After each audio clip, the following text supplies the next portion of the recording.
Okay. I'm back from therapy. And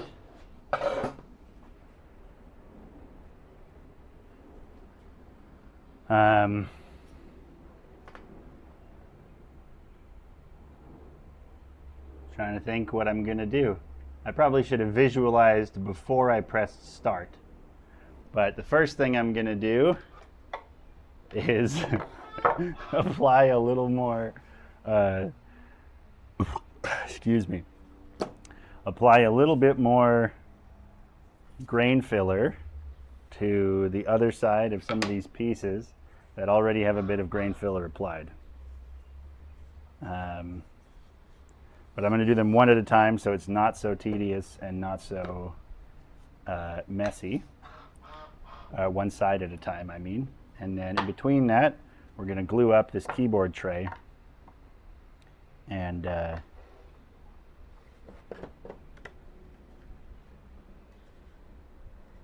we'll see how that goes. Okay, that needs to be sanded off on the back. Yeah, we'll glue up this keyboard tray and then we'll round some of these edges and flatten out some of these edges here. And we'll put in some magnets. So that's what we're doing. Keyboard tray right now. Back from therapy.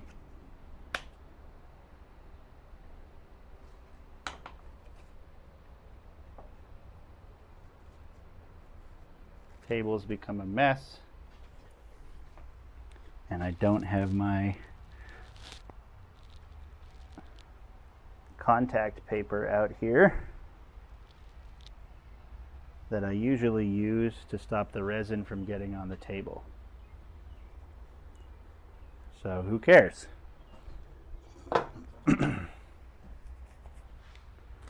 Okay, so we're doing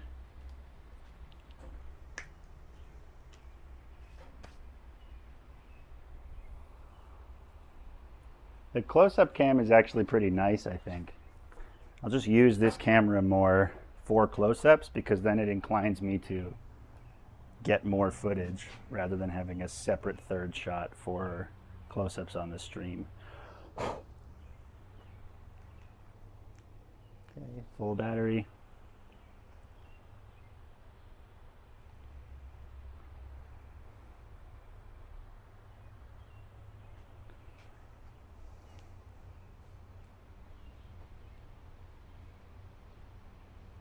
But I think in this shot, I still need a little overlay.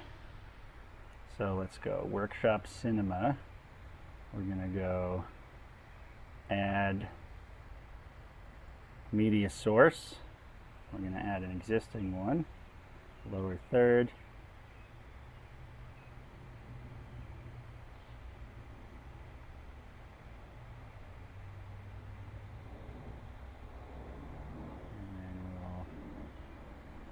Fit this to fit to screen, and then I'll drag it over here just like I had it, and then the piece of text as well.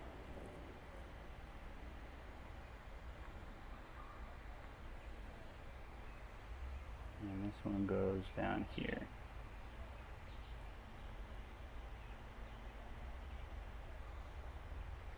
Cool. Now we've got a close-up, we've got a wide, and we've got the descriptor for anybody who doesn't understand what the hell's going on. I don't have that on the vertical stream, but I don't care enough to fuck with OBS while I'm on stream now. So before anyone gets in the chat, I'm going to start on this so I can get the tedious part out of the way.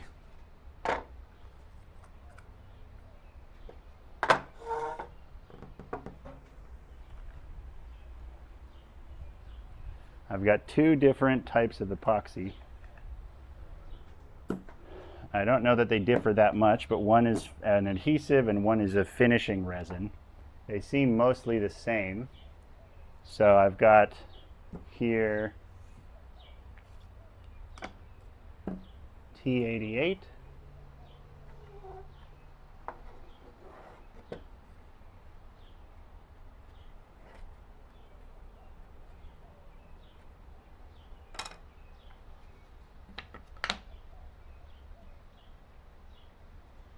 Just pick one. Okay. So, same as last time, I've got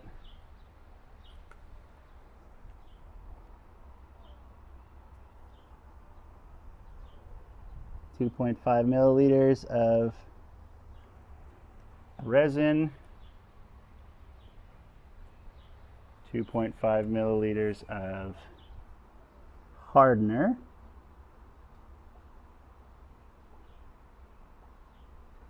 the one good thing about the brutal Texas heat is it does help some of the long setting epoxy set up faster, which I guess you kind of always have control over. Okay, and then we've got glass microspheres for your breathing pleasure. And then now we're going to make our pancake.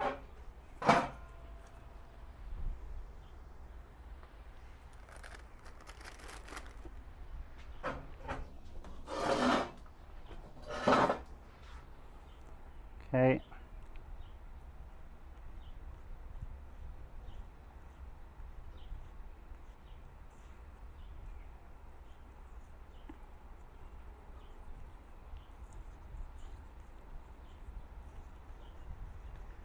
So today in therapy, I talked about the main thing I've been dealing with for a long time is extreme avoidance to important tasks. So when I need to do anything, like say my taxes or simple shit like things I want to do on purpose. For example, booking bands for Skatopia, which I do every year. I actually avoid that too. Or when I was in university and I wanted to do an essay because I really liked the material, I would avoid doing that as well. And now it's become a bigger issue. Like, you know, an underlying neurological issue is one thing, of like ADHD. And my, you know, when I was younger, I didn't think I had ADHD. I didn't understand what it was. And really, you know, I don't love the notion of a disorder, but it's just a descriptive tool. I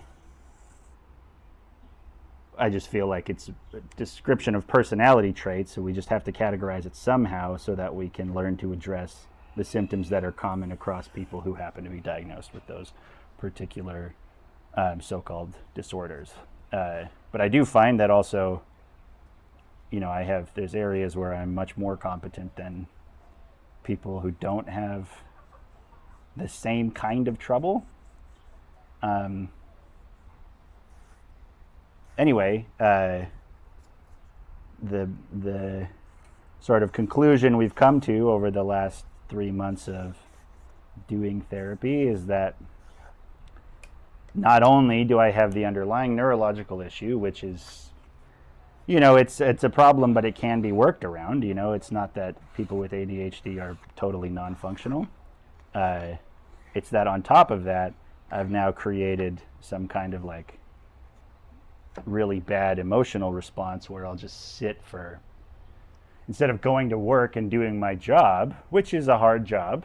I work door-to-door sales, which is like a ton of rejection and basically all self-motivation. But despite that, you know, I should not, it shouldn't be so severe that when I need to go to work, instead of going to work, I just sit in my car for 12 straight hours out of fear of actually going to work. That's not really a great situation to be in, and it's clearly not sustainable as a way of living, which is, inescapably how I need to, or what I need to do. You got to live. So that's what we've been talking about. So I don't know about you guys, but when there's something I have to do that's important, I will just avoid it until I'm in a panic situation, or until that thing collapses and I no longer have to do it. And that is a serious problem because I have huge goals. I have large ambitions, and I'm involved in a lot of different things, more than most of the people I know. And I need to be able to function at those things, or I'm going to have like serious regrets later on. The most terrifying thing to me is wasting an opportunity. The irony is that the things that I have a lot of real trouble with are the ones where either they're seriously monotonous, or they're the ones where I know they're well within my ability to get a good result, like things I'm extra competent in, like video editing I've done professionally, and I know that I can make things that I'm satisfied with, and then I'll just put off not only doing a video for myself, but like right now I'm just procrastinating doing this video for these people I work with, and I've been procrastinating it for like 3 months. And yeah, it's difficult because it's tedious and it's like documentary style, so it's a lot of hours. But I can't even make myself sit down to do it. So,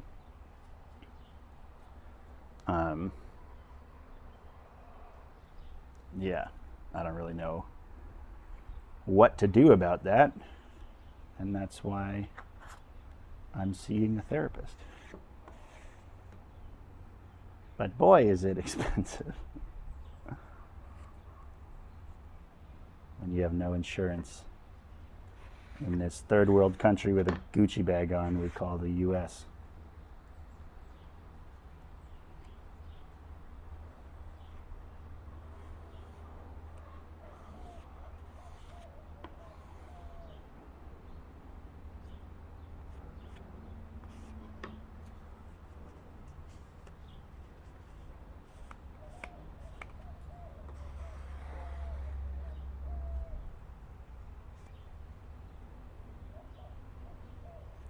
Right now, I'm just applying grain filler to this board.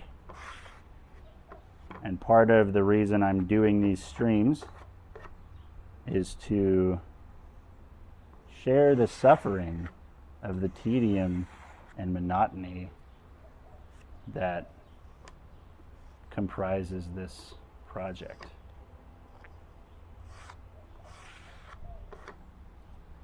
Because it really is extreme. It's so much work. Most of it boring and uninteresting. But I want a record of the time put in. I really wish that, for example, Fusion 360, the design software I use, it doesn't have a project time recording, whereas like my music projects like Reaper, they'll tell you how long you've been working on a particular project. Which I think is really cool to have a clock for the open time of a project. And especially for a professional software like Fusion, I feel like you could pretty easily implement something like that where employers can see how long a particular project is taking and manage that. And then you could just have it record work time, and then 10 minutes after a period of inactivity, in case the project is left open, it would stop recording that.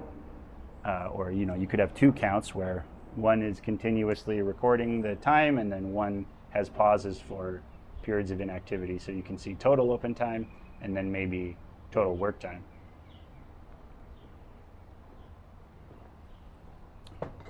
Even LSDJ, the GameBoy music program I use has an open time counter.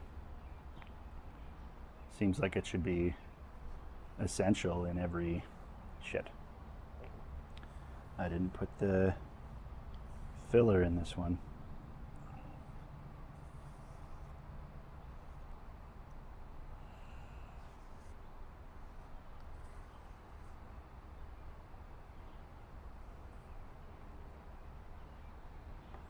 Right. Okay, well, this was a mistake on this one. I'm just going to paint this on. And I won't apply any more. I guess I can do the back on this.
One thing I want to find out is like if during the live stream I could use copyrighted music and then in the VOD have a separate track or something, because it's such a weird problem to have. I can just also do video game soundtracks.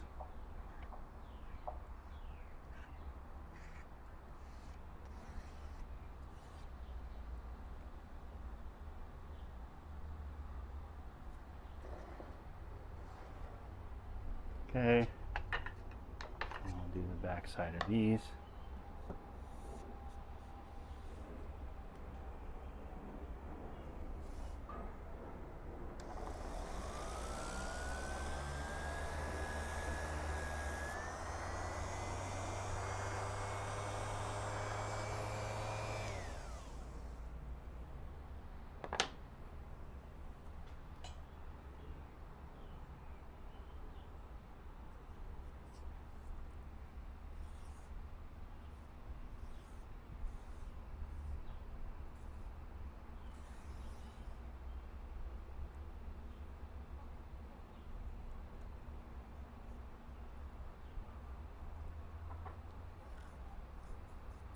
Making pancakes, making bacon pancakes. I gotta rewatch Adventure Time.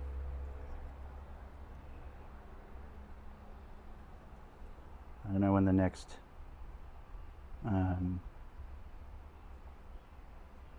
Fiona and Cake is coming out.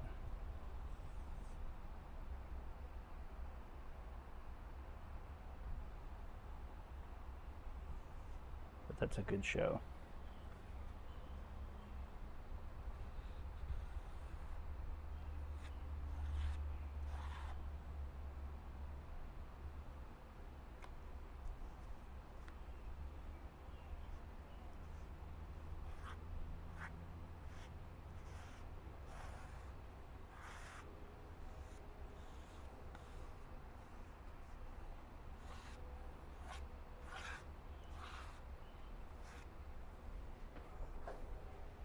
So my process here is pretty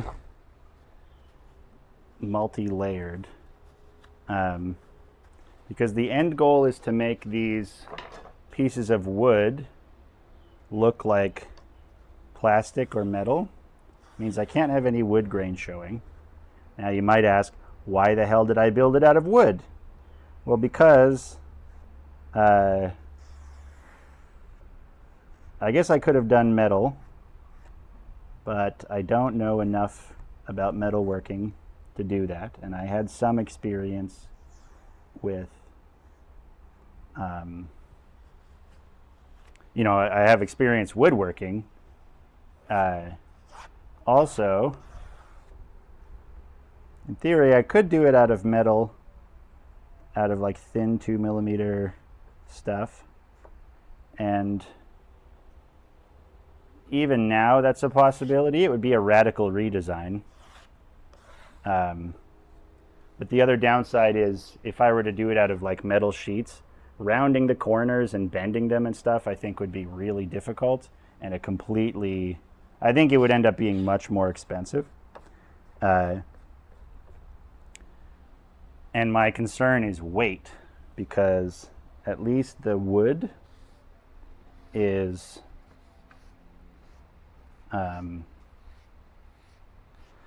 quite light for the strength and takes better impact probably than plastic wood, or maybe that's not true. But my thinking is most amps and stuff are made of wood as well, and they carry huge heavy things. So to me that seemed about right. But what I need to do is several orders of grain filling process. So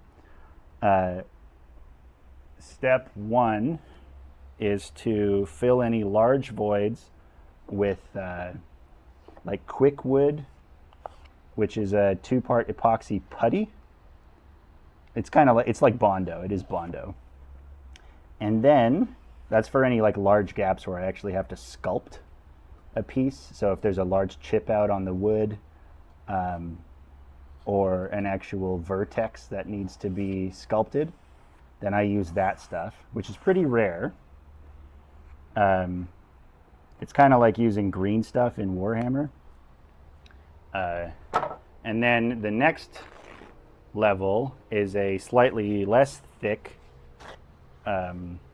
wood filler, which is called Famo wood, and that's like spreadable but still thick and viscous, and hardens into, you know, it can fill larger gaps. So extra large gaps are done with the quick wood epoxy stuff, the putty, and then the intermediate gaps are done with the Famo wood spreadable wood filler. And then lastly, over top of all of those and all of the grain, I'm using multiple coats of this Z-epoxy epoxy grain filler. And what this does is actually soaks into the wood and levels itself. So not only does it fill the grain, it actually hardens the entire outer layer of the wood because it gets absorbed and then hardens.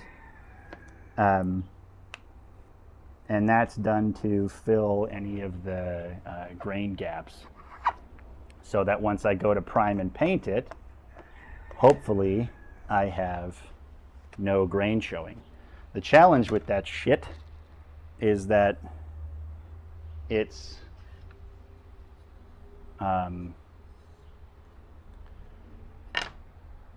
you can't tell if you've done it enough until the wood is actually dry, because it's getting absorbed, and also because just with the way that the light works, you can't really tell if you've fully contained all of the gaps. And that's a tough problem, because then what you do is you paint it on, you sand it down so it's flush, and then you prime it. And then once you prime it, if you discover, oh shit, there's still grain showing, then you have to sand back all the primer and refill the wood. So, you know, I was hoping to get to the point where I was so proficient and so experienced with this stuff that I could tell before it was primed that it's fully filled. But that has not been as easy as I would have hoped. Although you can kind of tell while it's setting up if it shines a little bit. Like a matte finish kind of indicates that the wood has absorbed all of it at that point. So I just want a thin layer on top once the wood is saturated. But it's pretty touch and go. I really don't like activities that require experience and a soft touch. The thing I like about modern precision engineering is you can remove human error to achieve precision with things like a CNC and a 3D printer and whatever else. See, the wood just absorbs so much of this.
Okay, that needs more.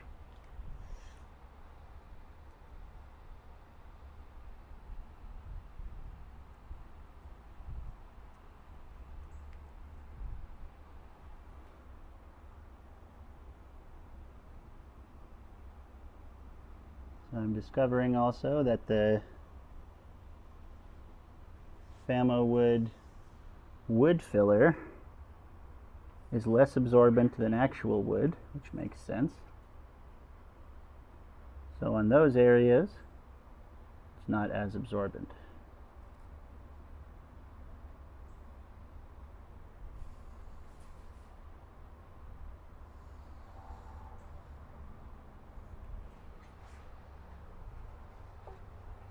I didn't put my gloves on for this,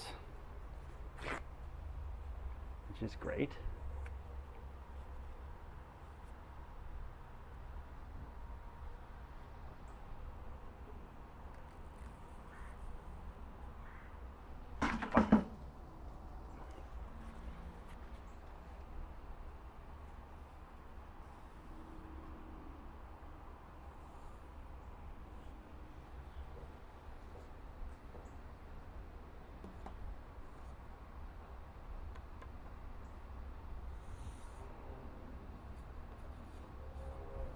I guess maybe I can do that on the edge too. Let me see if I just discovered a time save.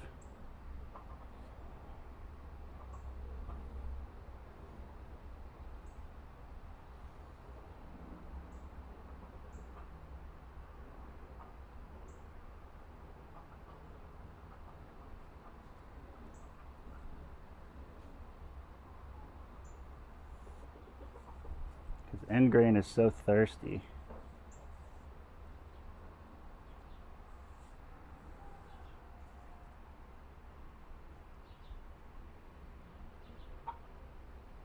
You can see it on Chatterbait. losing its life savings.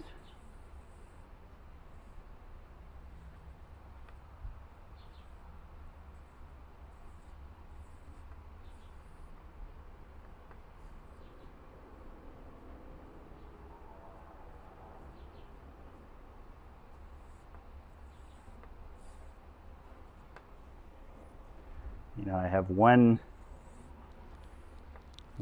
advantage over all those simps, is that I went to school with Pokimane before she was the queen of the internet, and she dated my friend, and then a few times she ran up and hugged me at school when we were teenagers.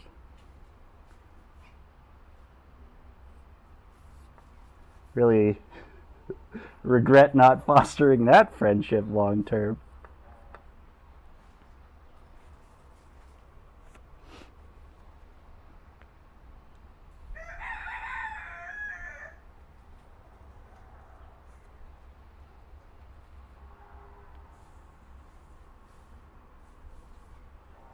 I wonder if I can multi-stream this to TikTok at the same time, because I have some viewership over there as well, and like a few people that complain they never hear from me, and I don't really know how to switch platforms simultaneously, you know?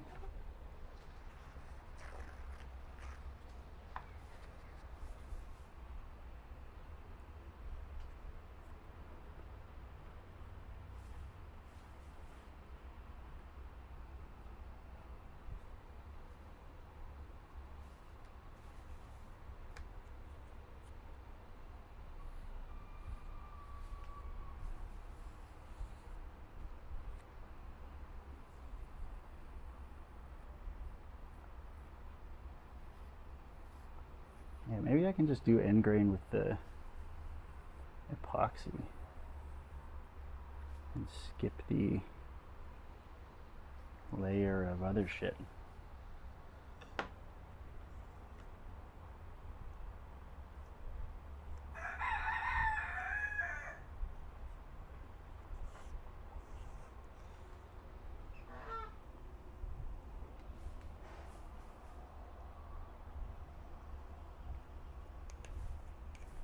Dry.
Hey.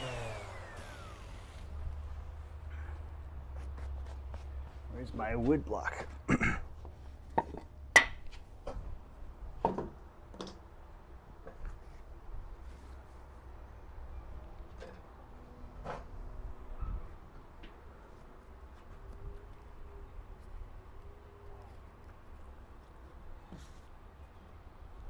So you also want to make sure that when you're sanding, you use flat pieces on flat areas, and then you use your fingers on areas with curves, or a piece of foam. I mean, for what's hopefully obvious reasons, but you don't want to use your fingers on a flat area, because then you're the soft parts of your fingers can create little tiny hills because they rise up over the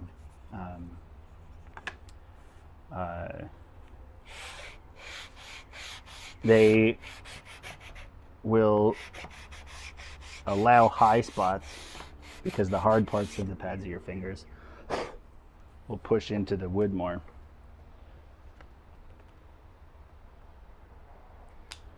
Okay, so these are drying. I tried a little new thing on there. This one still needs work. But now what we're going to do is we're going to glue up this. And this is a keyboard tray. Oops.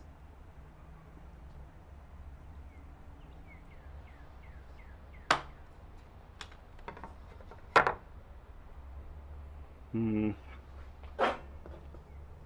can go over here.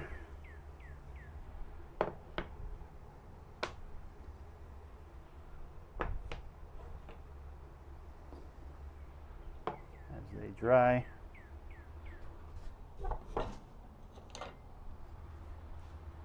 Now I got resin on my hands.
Slightly uneven. That should be fixed when it's in the box, but that's one thing I didn't consider. These thinner woods warp. Okay. So now what happens if I put this on?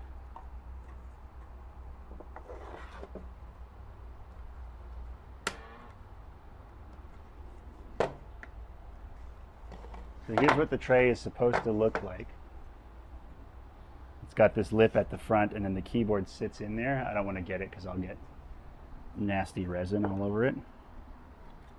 But I need this to be flush.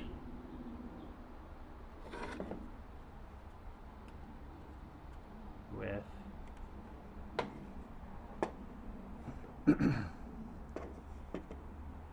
let's see. There you go, you can see that. So hopefully we can see that this ridge here is slightly proud of this roundover. So I need to sand this down so that they're exactly in line. It's really only like 0.5 millimeter or something. So you can do that.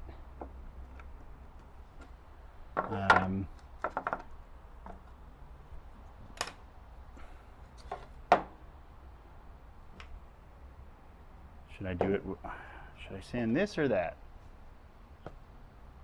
Is there a reason to do one over the other? I think I need to sand that.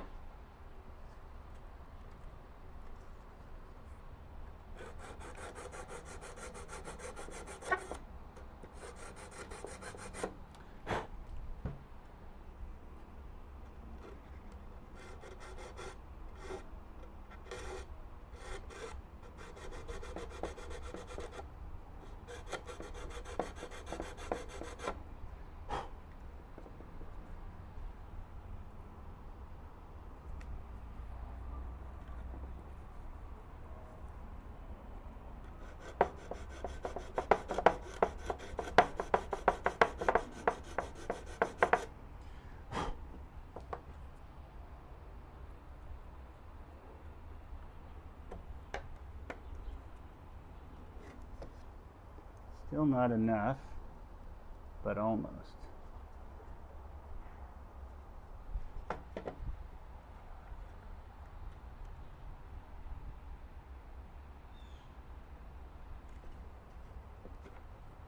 Let's use a coarser grit. Like 80. Should get it pretty quick. It's my one complaint about these awesome 3M ceramic abrasive sanding pads is that they're not great for hand sanding because they have this weird pattern.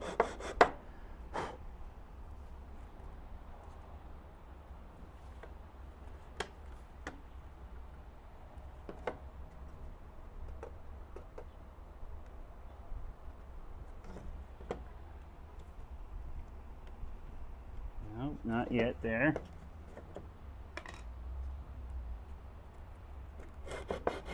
This is also a weird experience if you're watching the VOD instead of real life. Because at first, my understanding of streaming was that if somebody's not watching live, they're not going to watch at all. But then I discovered that people would go back and watch my dumb streams after they were done,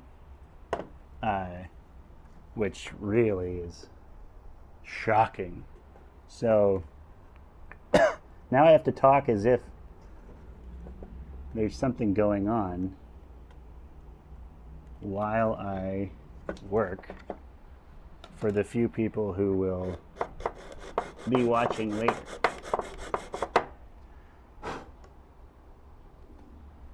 So I was listening to Bill Burr because he, like a maniac, does a solo podcast, and he's done it for years. Now, I am not Bill Burr.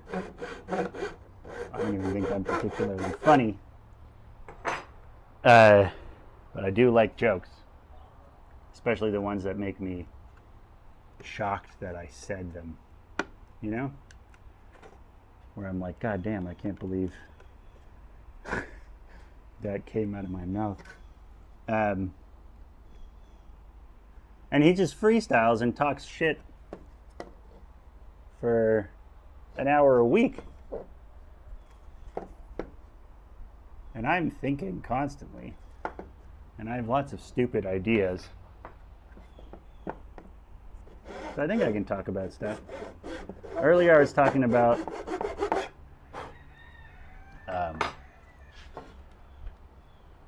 I watched Kinds of Kindness, the Yorgos Lanthimos movie.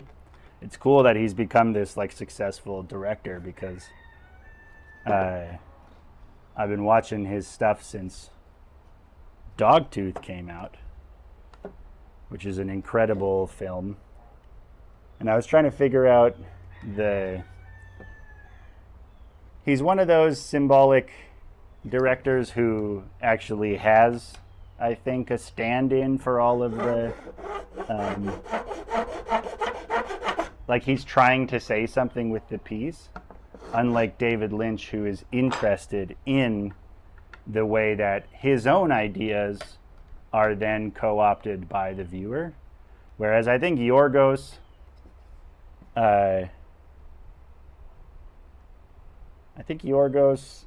has a specific thesis with his films.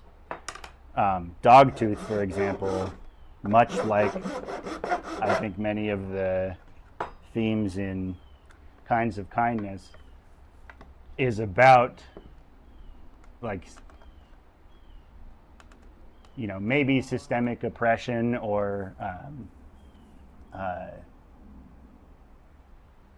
you know, so in like Dogtooth is about the way that the environment you're brought up in can sculpt you into having a completely untrue understanding of the world, because in that movie they literally teach their children a completely different reality. So I don't know enough about the history of modern Greece to understand if Yorgos has like he's making statements about Greek culture at all, because those films were Greek.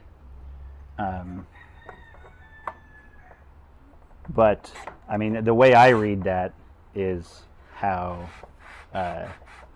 nations or cults or families can create a completely removed worldview in their participants. And that kind of theme, what's up? How's it going, Schwa? Are you back from Vermont? I think I never got back to you on that email, which I feel bad about. I was talking about Kinds of Kindness, the Yorgos Lanthimos movie. I think last year he put out 2 films in the same year. He did, what the heck is it called? The one with Emma Stone and Willem Dafoe. And it's not Good Girl. What the hell is it called? Fuck. Like Perfect Things or some shit. He did.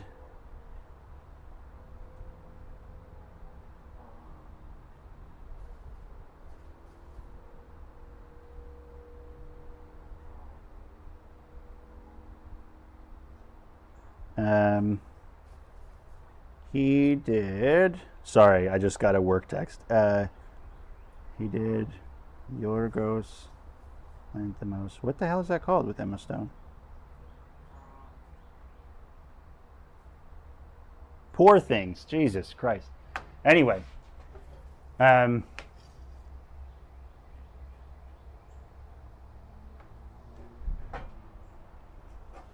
okay. I'll check it again. Hang on, we can just talk about it now, too. One sec. I just want to figure out if this is straight or not, and then I'll read that, if you don't mind me reading it on stream.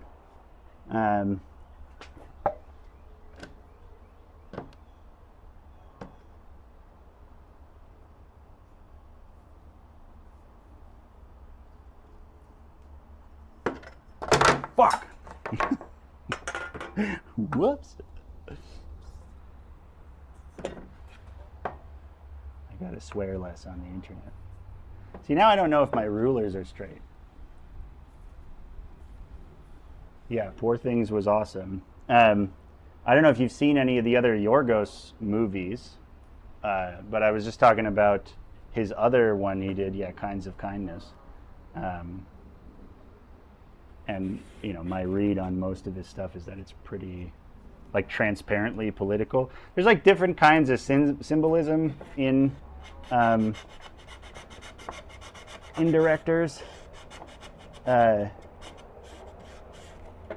which is funny because some people are like, well, why don't you just say what you're trying to say?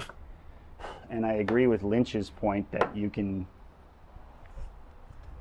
there's a different kind of understanding that comes from representing something narratively. But anyway, let me check that email. Hang on.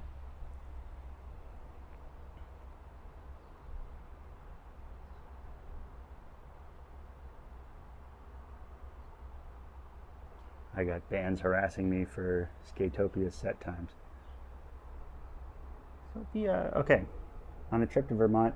Yeah, where did you go in Vermont? Because when we played there, we played in Burlington and then we climbed Camel's Hump. And I love Vermont. You might have missed out part of what I was saying. Now that you have a good HDMI output, I was thinking you could run the small GameBoy screen off of an HDMI splitter. You'd have to get a screen in the Game Boy that accepts HDMI, but then you could use something like this to double the input.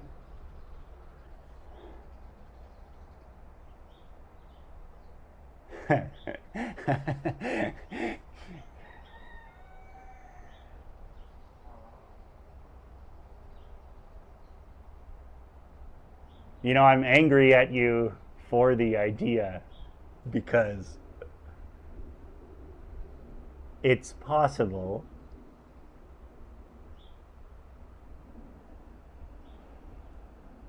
Okay, so it's possible, and it would create yeah,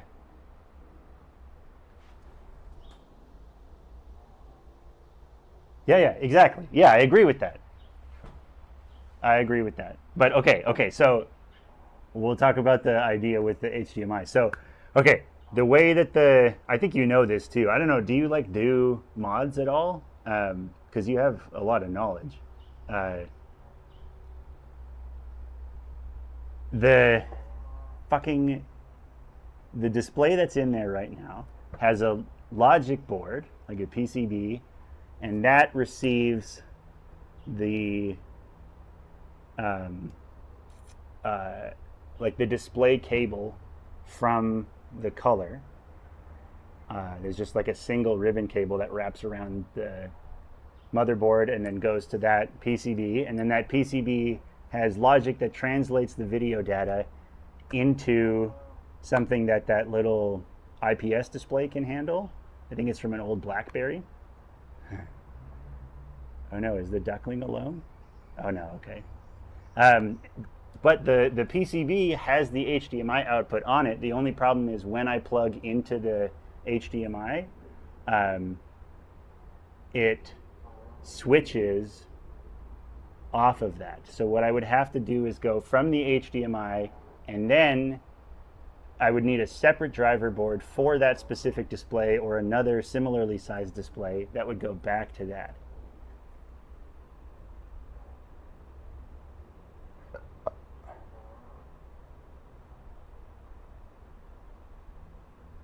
I don't know.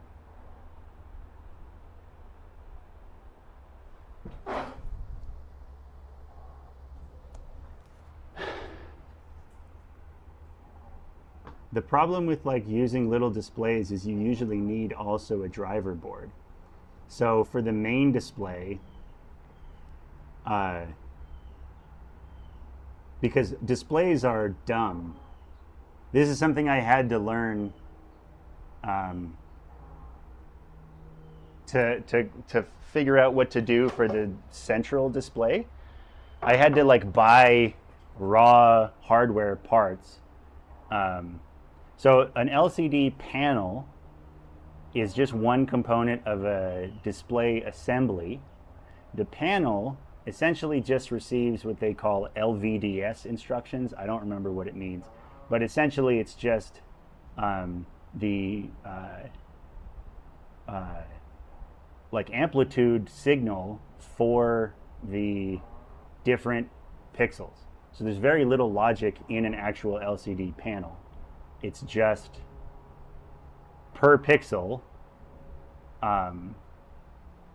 raw, like, okay, it's just the amplitude value for each subpixel, like red, green, blue subpixel.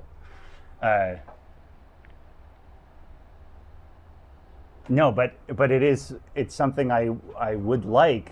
I'd like to have both displays able to be on, but switching between them might be the only thing. So the problem with that is I would need also a separate HDMI like controller board to then interpret the inputs, and it just introduces a point of failure.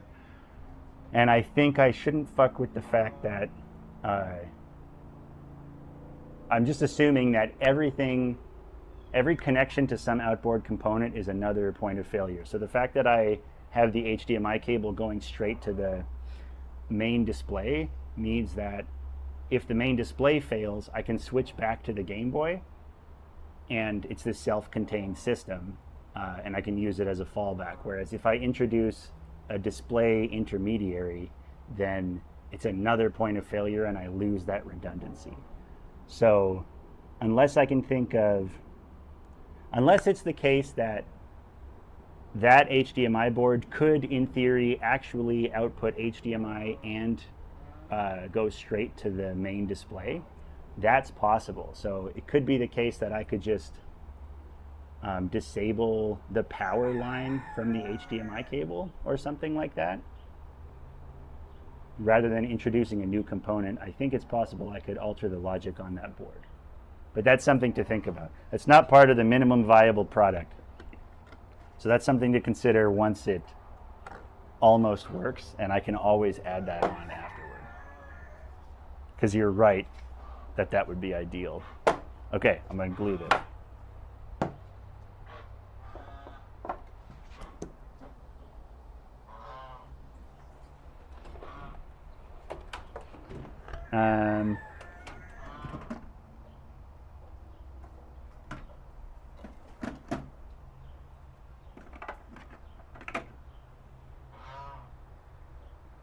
What am I doing?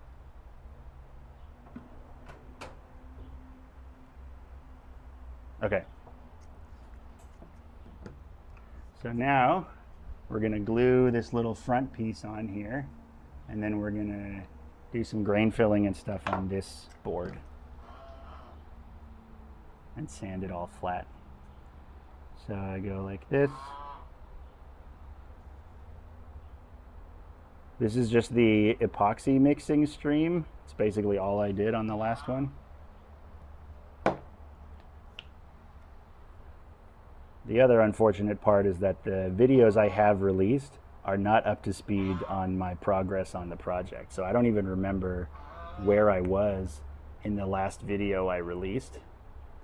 But I hadn't actually cut out the final enclosure. But now I have it. What's up, Willow? Welcome back. I got back from therapy. It was fine.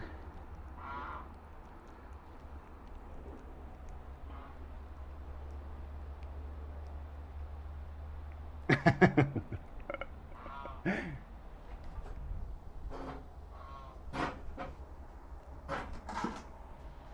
wish I could get the chat larger. Let me see if I can pop it out. I can't.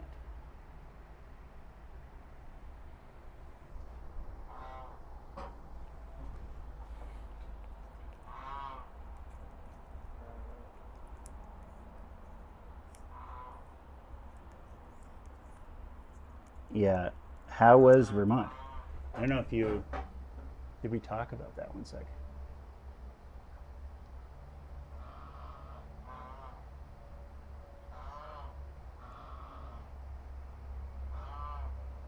Yeah, that's right.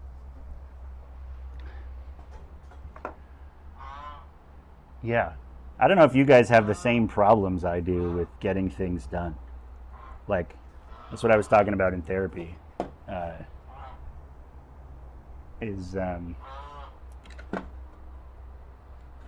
Like obviously I have ADHD, but that's not the issue. Like, not just the underlying neurological issue, but I have this like extreme aversion to tasks where I'll just put things off for years. Like, I have back taxes from like 2016 that, you know, it wasn't because I didn't have the money to never take the time to get around to sitting down and just doing my expense sheets because I'm self-employed like an idiot. And that's from 2016, which is ridiculous. That's so long ago. And I have like this extreme aversion moment where I'll just do anything not to do something minor. And I'm trying to figure out how to deal with that because it's not for like lack of competence in most of those areas. It's specifically on tasks where I know I can get a good result.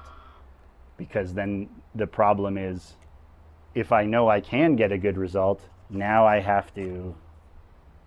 the expectation and pressure is there to actually get a good result, and I know it's going to be more work, or I know it's going to be some work, or it turns it into this much larger issue than it needs to be, and then, you know, it'll be... Like, it's just scary to not know. It's scary to not be able to accurately assess what I can and can't get done on a given timeline, because sometimes I can just direct my attention at it and do it without a problem, even if I'm not like hyper focused. And then other things where I'm like, yeah, that'll be a non-issue. It'll take me 10 minutes. I won't do it for 6 months. So I don't really know what to do about that.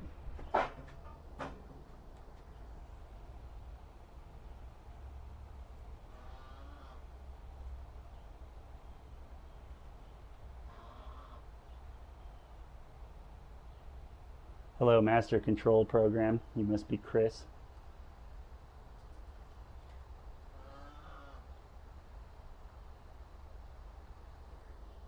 Yeah, it's definitely that.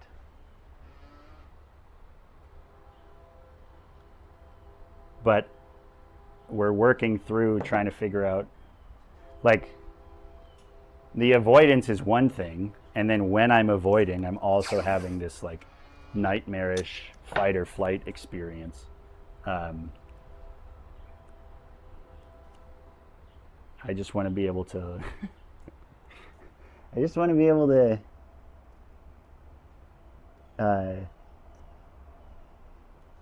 understand emotionally that the mundane tasks that need to get done are in line with the ridiculously ambitious goals that I have. You know, because it's true that if I don't take the garbage out, my whole day will suffer, and it will be longer before I can achieve whatever my goals are for that day or in my life. And I have opportunities in front of me that I need to take advantage of. So it is pathological, and it is an ADHD symptom. But beyond medicating, it's, that's not really a cure. The scary thing is like resigning yourself to the idea that, okay, maybe you just can't do the stuff that you think you can. And that's not really an acceptance I'm willing to make, because I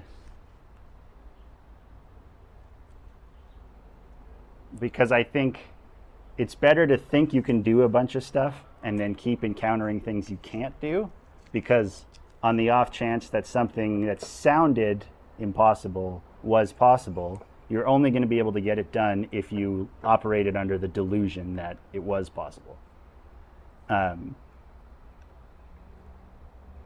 Whereas if you're like rationalizing everything and you're like, oh, I don't know that that's exactly specifically possible, then you don't even have the starting point delusion that accomplishment has to start with.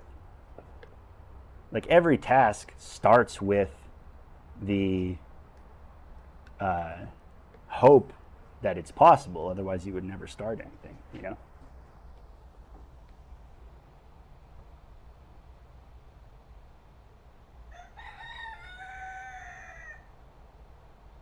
Oh, are you doing a Gridfinity setup? You're in the same trap that I'm in. So, in December, let's see, that's basically all I did was I bought this tool cart because I needed something that would have all my tools in it and I could take with, and I could take inside and outside, because inside I'm doing all my electronics, but outside I'm working on all my tools, or I'm working on woodworking and stuff like that. So I got this drawer, and I did a Gridfinity setup for every drawer and started throwing out extra tools that I had. It needs more work now because I've acquired more tools, and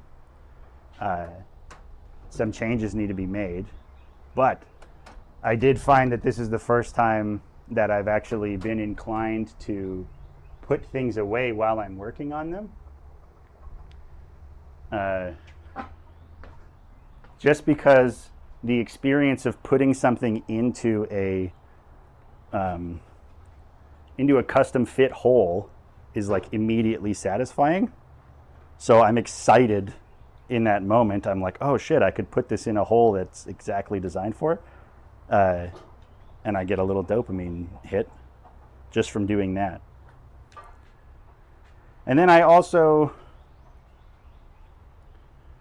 hang on, let me read what she said, Shaw, because you seem to have good insight. Oh, I ran out of disk space to keep recording.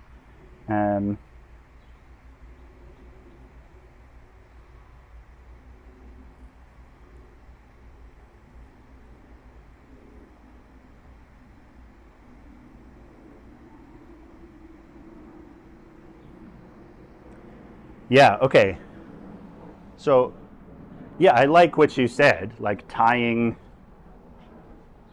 if you can tie the mundane task to a long-term goal that's exciting, then it becomes easier to do rather than it being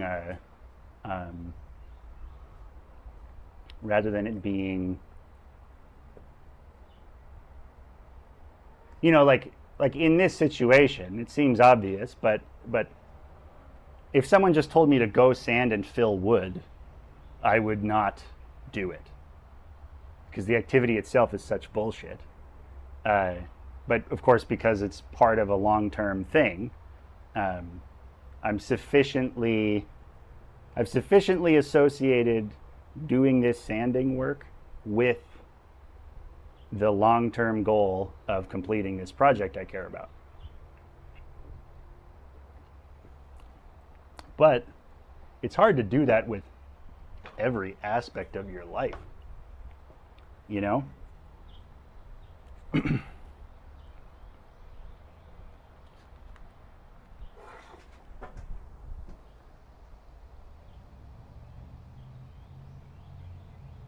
Yeah, it's just showing in OBS right now. I know what I'll do. Will it let me do that? Yeah, maybe I can do this.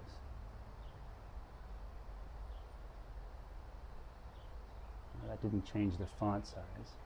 If I view, whatever.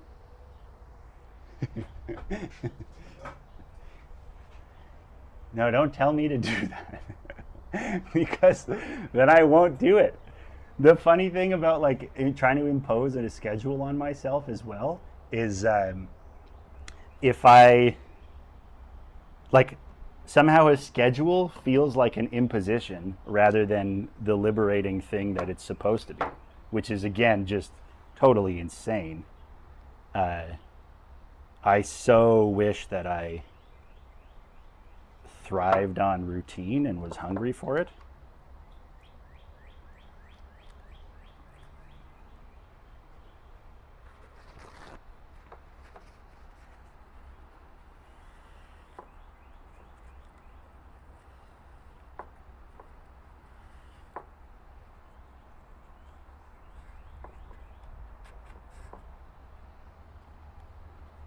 But I find that I get really, really annoyed by routines because, you know, obviously as a person with ADHD, I'm just addicted to novelty.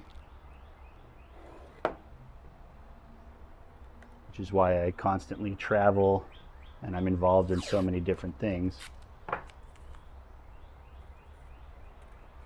But this is the first time where I've had so many plates spinning and been so averse to doing them that I'm like right on the verge of letting some people down or losing an opportunity. Whereas before I had a house and pets and a wife and things to do, I could just clutch stuff out, you know, in the last minute and get them done to a reasonable level of performance. So,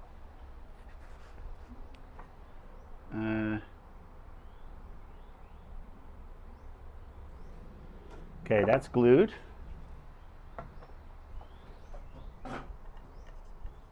And these are dry.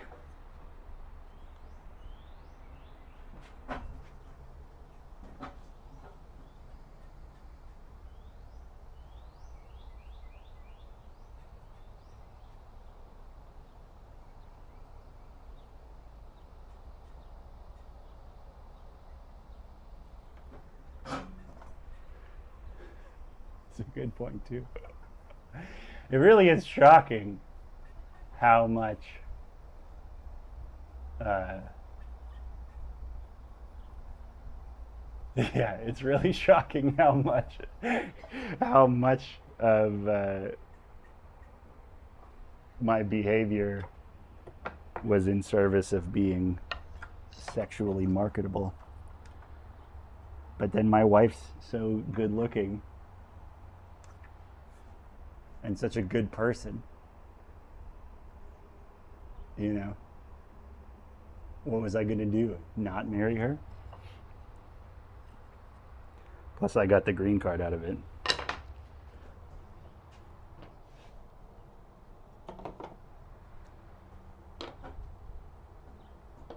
And I don't mean that in like a gross way. I think that's just a default state of human beings, is just to have your mating marketability be on the back of your mind, you know?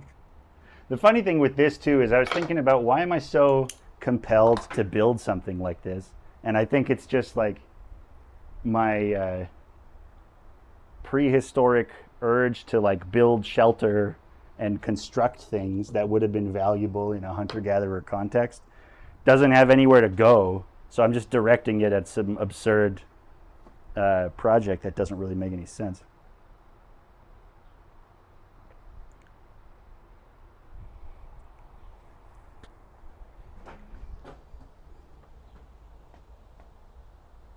Yeah.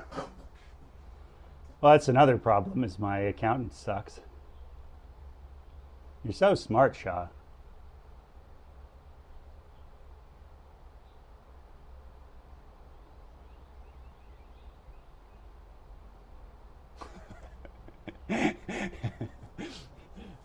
Yeah. I'll be fossilized with it. It will be like those, it'll be like that fossil, I forget their names, but the two of them that are embracing each other. It'll just be that. It'll be me hugging the lame boy, and then my wife behind me, you know, annoyed.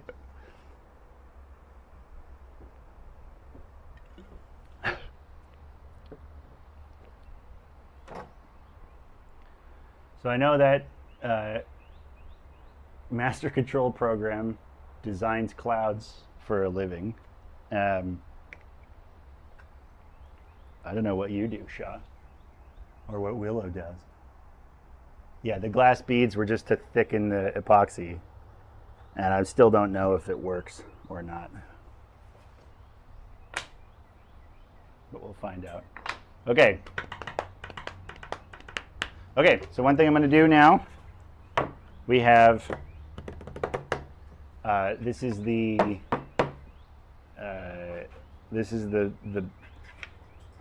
rack that holds the computer. So the main display sits in front of this.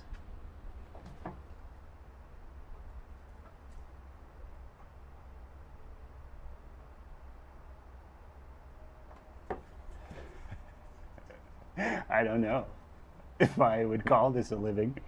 I just sink further into tax debt.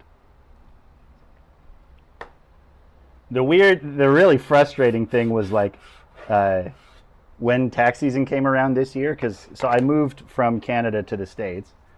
It got really hard to justify doing my taxes to pay a government that was threatening the sovereignty of my nation.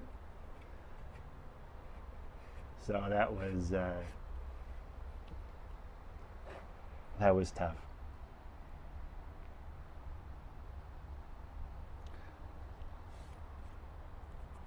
That's good. I'm jealous. Well, if you come down to Texas, let me know. But you should come to Skatopia on the 19th. If you're crusty like the rest of us. Bowl Bash. I run that event. It's in Ohio. We've got it on the 19th. It's the 30th anniversary. There's like 30 bands. And we'll come out, we'll burn some cars, and have a good time. Unfortunately, Inhalants is not playing, but we will play next year because I have some pretty sick headliners already confirmed for next year, although I can't talk about it yet.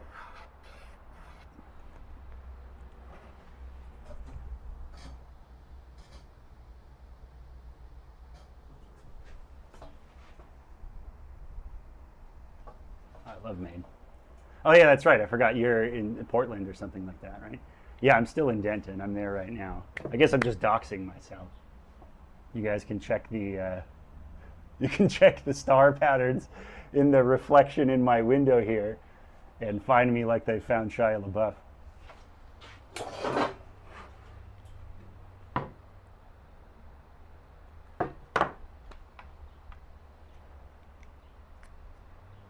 Okay, while this epoxy is drying, let me just check if there's anything else that needs gluing.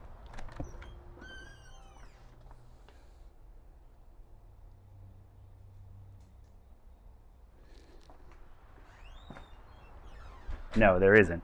Okay. So then what we're going to do is try and see how well I can turn this edge into something where the wood grain is invisible.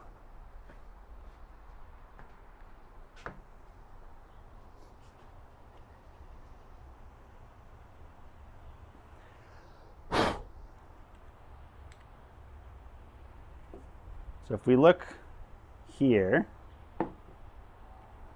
this is actually going to be visible. One sec. It sucks because it's black. Nope. It's hard to expose for that.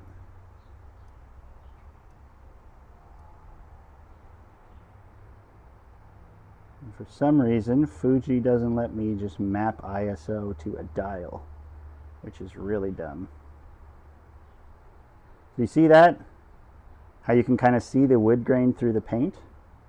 So what we're going to figure out is if I can deal with that by just putting the epoxy around that inside edge. And I already painted it, so I need to sand some of it back, I guess.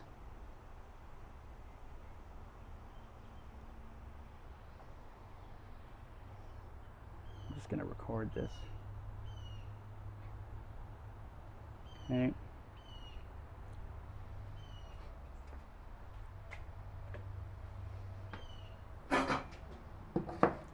Just so that this isn't an epoxy only stream. You know what? Is that sufficiently dried? Sorry guys. Oh no, it's already dried. That means I have to means I have to do more epoxy.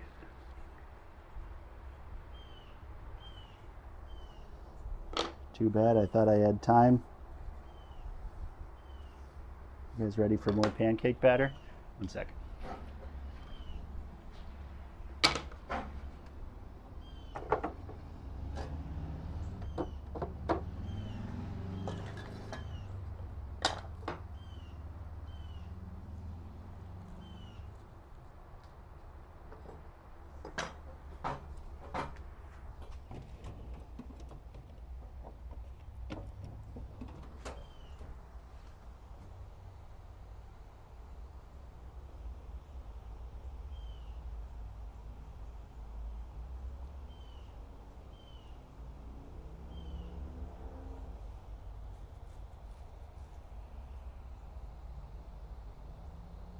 Oh, that's cool.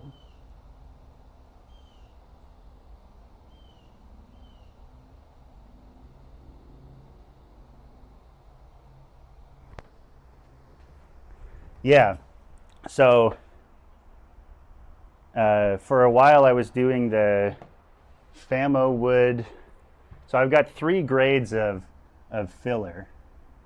But now I'm trying to see.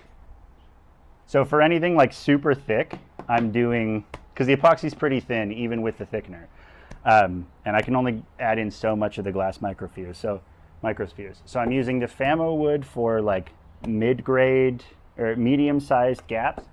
I'm using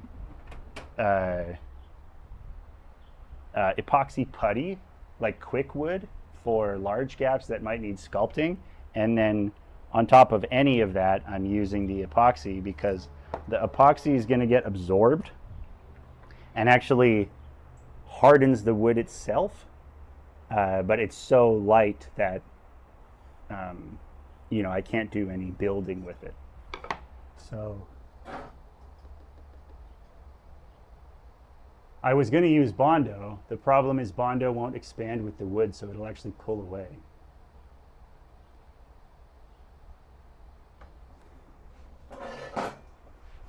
Yeah, the microspheres I got just on Amazon, and it looks very edible.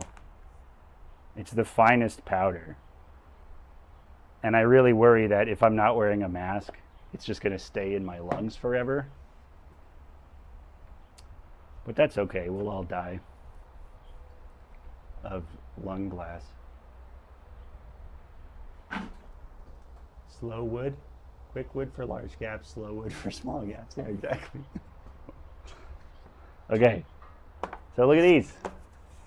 Check it out. Now, it's mostly dry.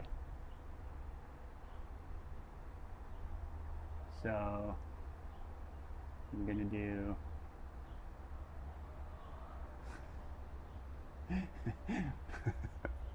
should I do a line of the microspheres? Just a little key bump?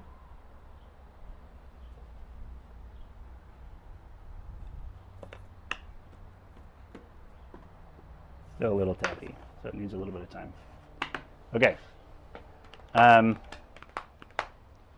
Just a sec. Let me make sure I know what I'm doing.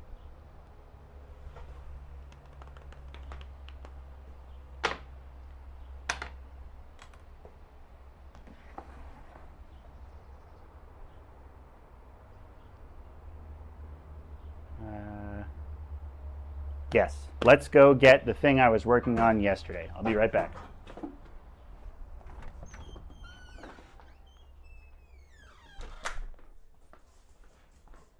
Hey, buddy.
The dogs are getting so good at waiting before they run out of the door.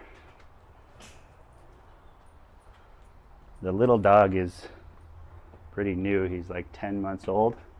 Got him in August. And, oh, the best ever death metal band out of Denton? No, I haven't. Although I did play darts with the Bowling for Soup guy.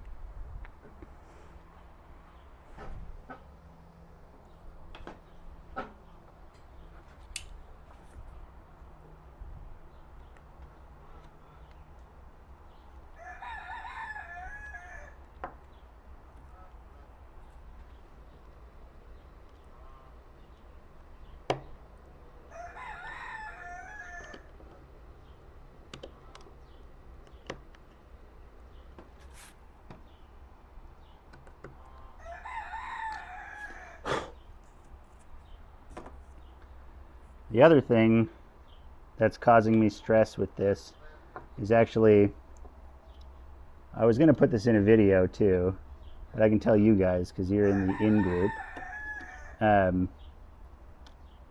I had a pretty prominent YouTuber reach out to me last year based on one of my videos asking to feature the device. And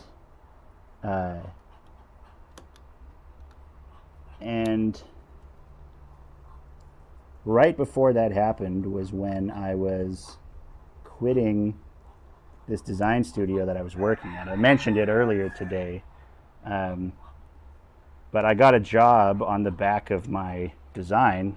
I approached a place and said, I want to, can you guys cut this? And they said, not yet. And then I said, okay, well, can I apprentice? And then they let me, and then I actually ended up working there and learning to use the machines. And then I quit because after all of that, they told me not to use the machines for my personal projects, even though that was the whole reason I approached them. Anyway, I was about to give up there because I no longer had access to the CNC. But, come on, Chuck, get off the porch. But then, this YouTuber reached out and asked me if they could feature the device, to which I said yes. And then I was supposed to do the feature with them in September, but then they had to reschedule, which was good, thank God, because I wasn't done the machine at that time. And, oh geez, is that? And now, you know, I've since reached out and they said, yeah, we still want to do it, but I'm still not finished, and this has taken so much longer than I had initially planned. But hopefully they hold to that, because that'll be the highlight of, you know, the last 6 years, besides obviously meeting my wife and getting married and all the other things that have happened in my life. But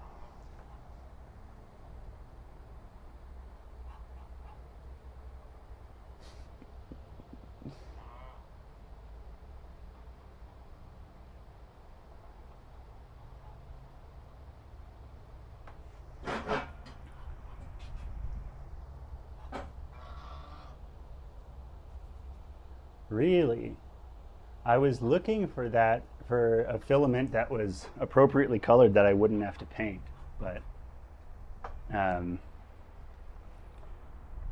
maybe I'll look at that.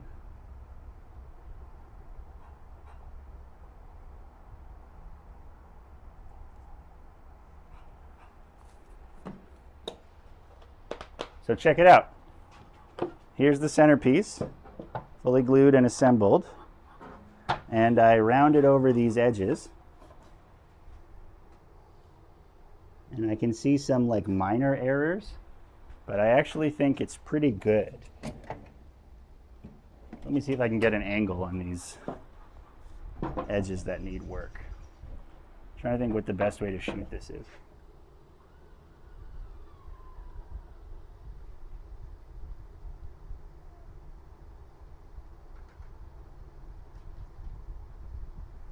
So I got the round over. It's pretty good. I set the depth wrong a couple of times, which was frustrating. So I got I overshot it with the router bit, so I have this tiny little line, and it's not a big deal, but it'll show up. It's just a lack of perfection, which means I have to now repair it afterward, and that's frustrating. What was I just talking about? Yeah, that's right.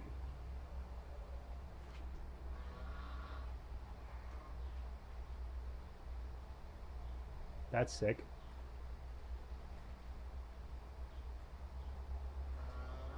Oh, you were saying also you're going to do a project in Denton. Well, if you're in Denton, just DM me. We can get beer or whatever if you're going to be out here. I don't know if it's a remote deployment or what. I forgot what I was talking about.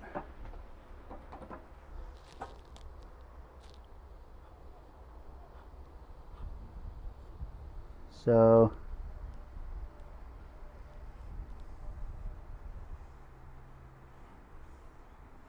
yeah, I think what I'm gonna have to do, it's starting to look like something though.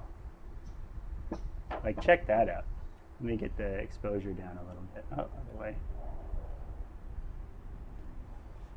That looks like the back of a Macintosh, right? I don't know if you can see the radii here, but it looks like it.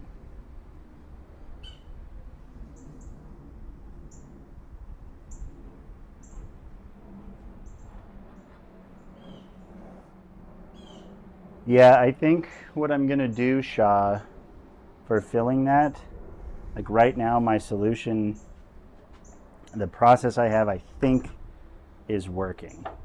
The worry about just using primer is that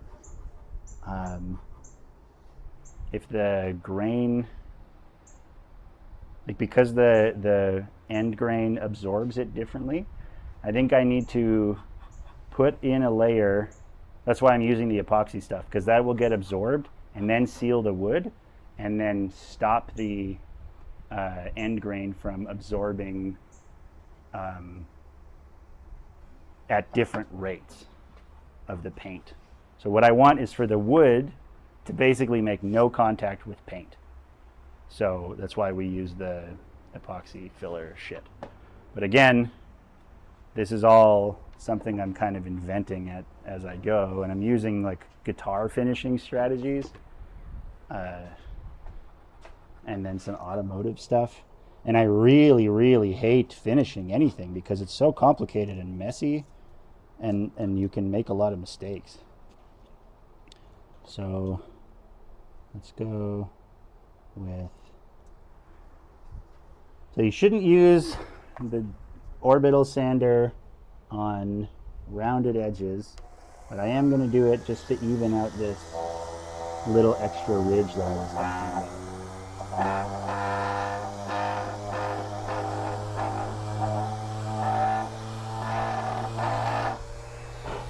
because it's soft enough that it seems to work. Okay, so now I need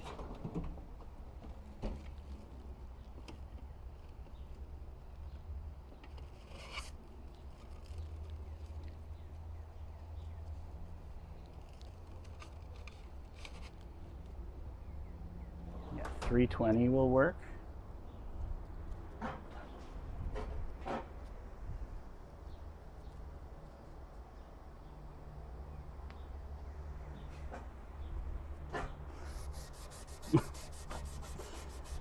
This is why I have you here, Chris. I need you, as the sexualizer, to deliberately misinterpret what I say, because I'm not quick enough while I'm speaking to start making fun of myself like I normally am when I'm not actually working on something at the same time. I lose my Bob Saget style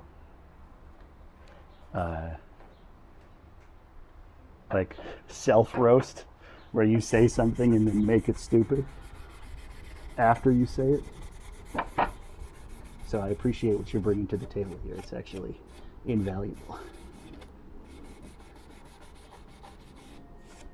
Okay.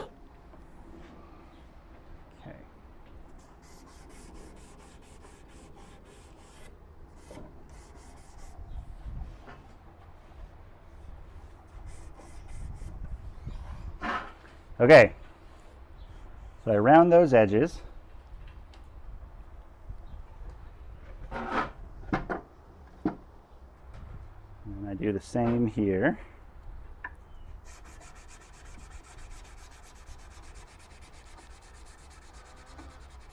And you want to use your hand for anything curved, or so I've been told, because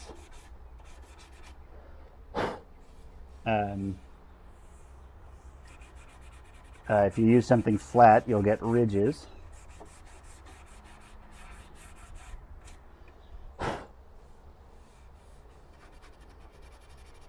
And now one thing I was thinking of was like maybe if I designed a sandpaper holder that was the exact radius that I want, so that I could just pass it back and forth and it would keep the exact curve. I really wonder if that's something I should have dedicated some time to. And then I thought, I don't think that I need to go to those lengths to make something as simple as a roundover. I'm pretty sure it's already a solved problem. And I'm probably overthinking because I lack the woodworking experience and finishing experience to know how my work right now is going to translate to the end. But these are actually coming out pretty great. And this joint seems gap free enough that I don't even have to use the wood filler. I can just use the epoxy, I think.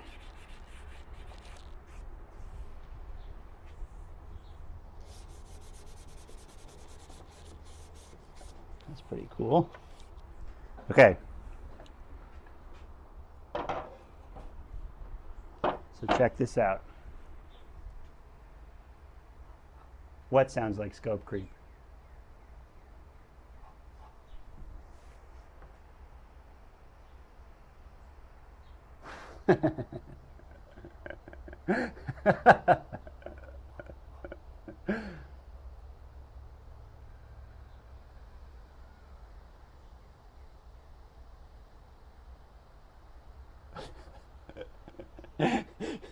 That's pretty good.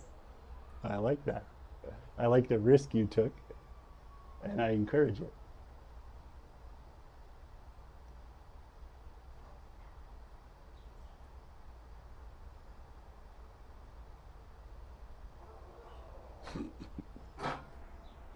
You guys are so funny. I'm honored. Okay. So now, this I need a shot of. Okay, right here. Fuck.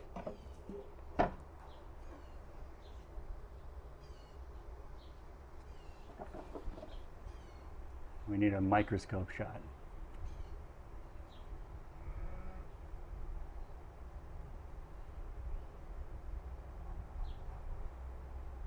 All right, once this is recorded, I'll crop on it.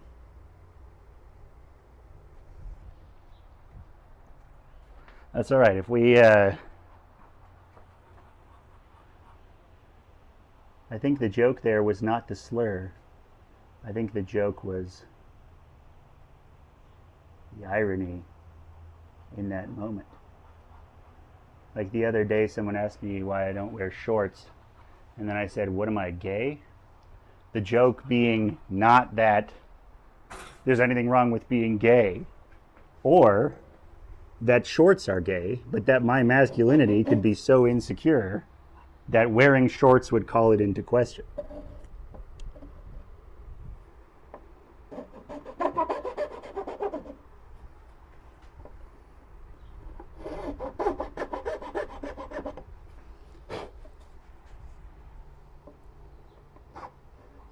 Or to even be worried about someone perceiving you that way.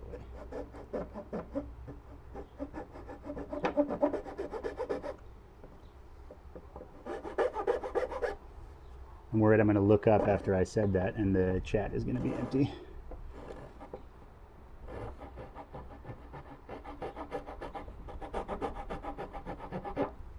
Also, I did put on shorts.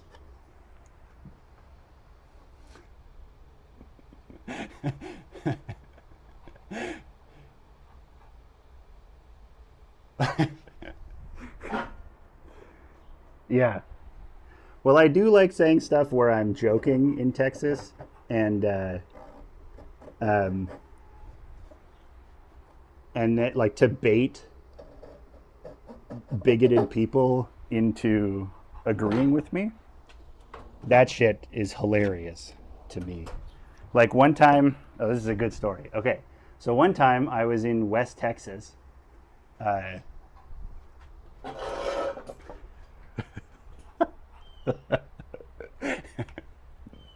Ah, I think we're gonna be friends.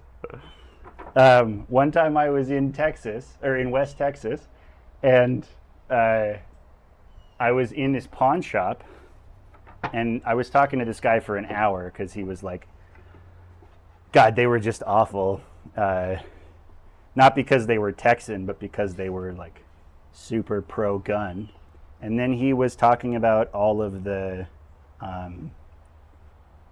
people from Pakistan moving into his town. And I got so excited that I was talking to an idiot who thought that I was going to be receptive to whatever the fuck was going to come out of his mouth. So then he kept talking because he was enjoying talking to me. And then he said something about calling it Little Somalia. And, you know, setting aside the fact that the regional misunderstanding of the proximity to from Pakistan to Somalia is one thing. But then he made some comment about like Muslims. And I don't love, like hold on, I have a Muslim background. It sounded like I was about to say I don't love Muslims. It's the opposite. I'm Turkish, and I have a Muslim background. I don't love Islam as a religion or organized religion in general, but I told him, I was like, yeah, I have a Muslim background. And then he just went silent for probably like too long. He went silent for like 15 seconds and just like was recognizing the fact that he was just enjoying talking to somebody with a Muslim background. And so his reconciliation after that was, well, you look white, which is how he made it okay to himself that we just had that conversation he enjoyed.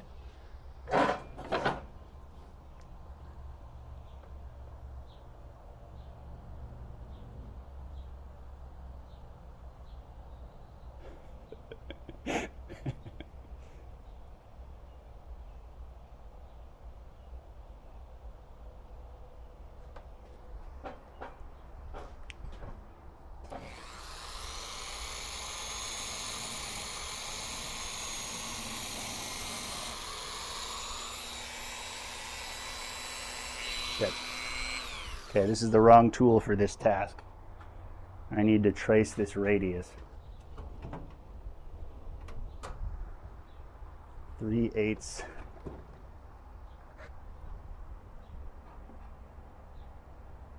Okay.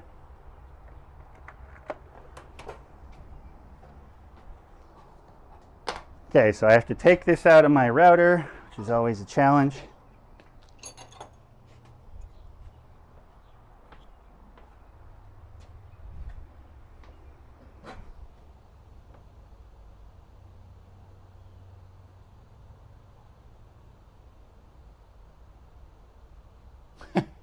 Oh yeah, similar story. I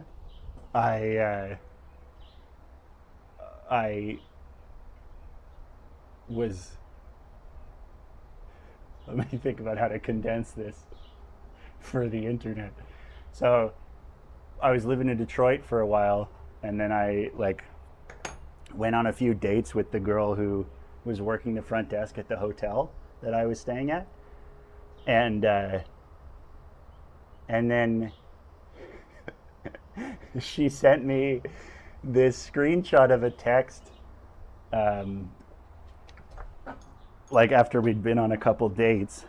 It was a text from her ex-boyfriend, who was upset that she was hanging out with me because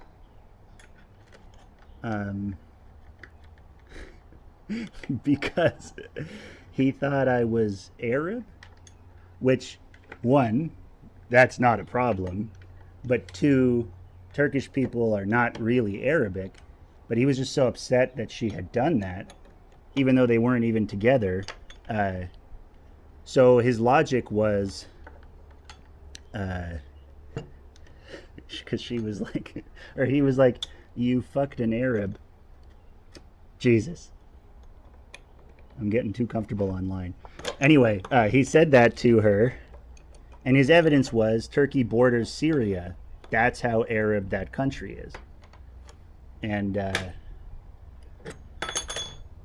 I don't really even know how to dissect how stupid that line of reasoning is. The U.S. borders Mexico, therefore it's Mexican.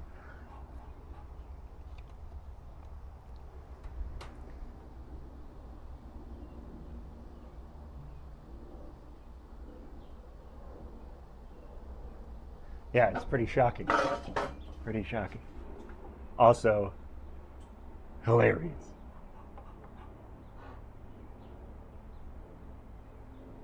Shit, I overshot it.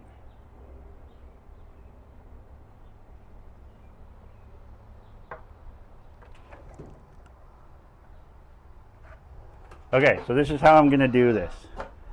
Back to safe for YouTube content.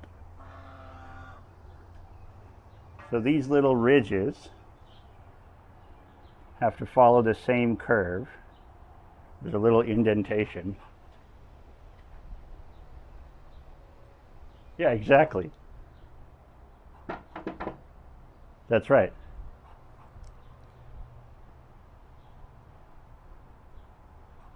Those are the kind of stories that really make me enjoy life.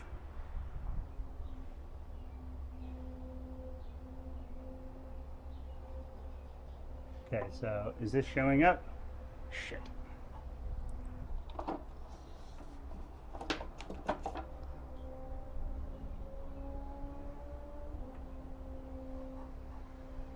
Okay.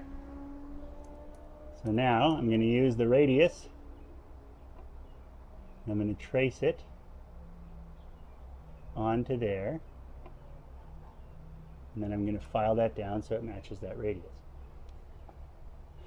But I don't think that's correct, because what I'm trying to do is maintain a constant distance from the outer edge, which means it will be a smaller radius. Maybe I can do it with the file. Yeah. Okay, that's what I'll do.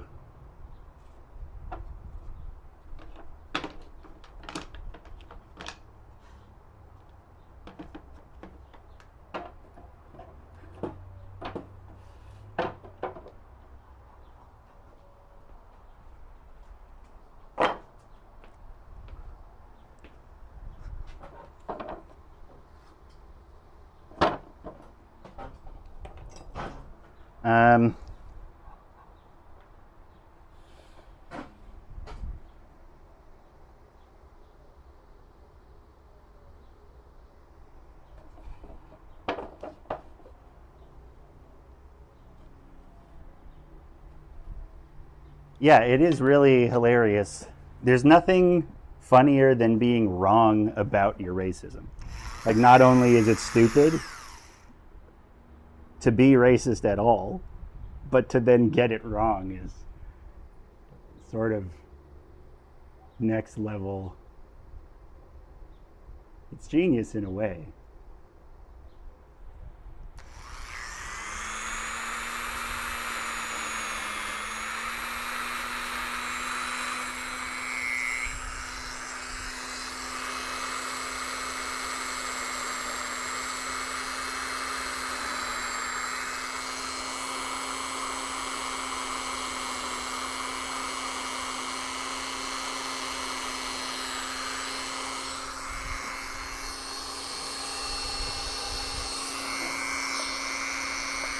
Recording.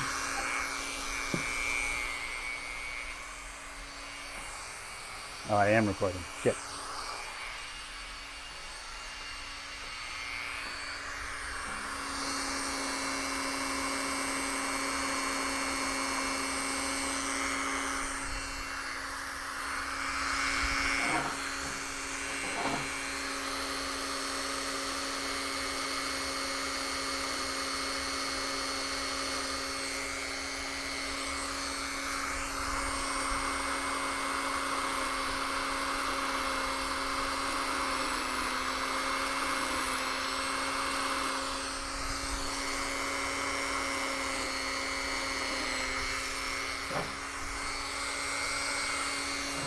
Is that getting there? Getting close.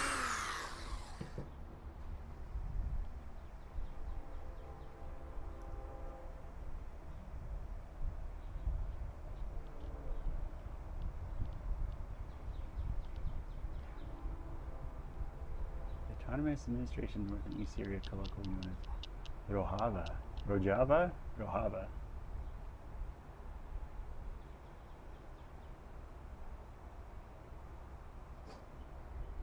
Well, the Kurds. That's right, I think, because why? Because the what should be Kurdistan is not recognized by Turkey. No, Kurdistan is in Iran. Hold on. Yes, it is. That's right, because Turkey does not recognize.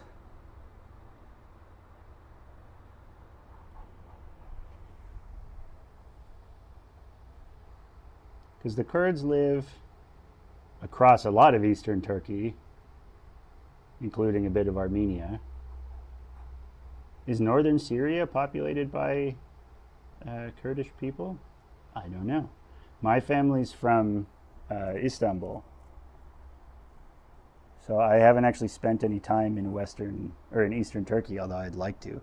I want to go to Armenia. My friend and I were wanting to do like a trip through the mountains where we would get motorcycles in Armenia and then ride from there through the mountains to Germany, like through Turkey and Eastern Europe.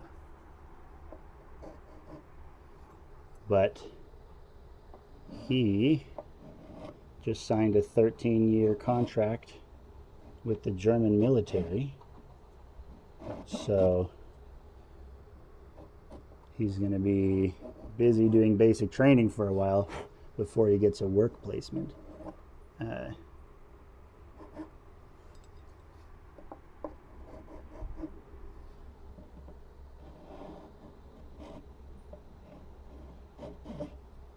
How does that look?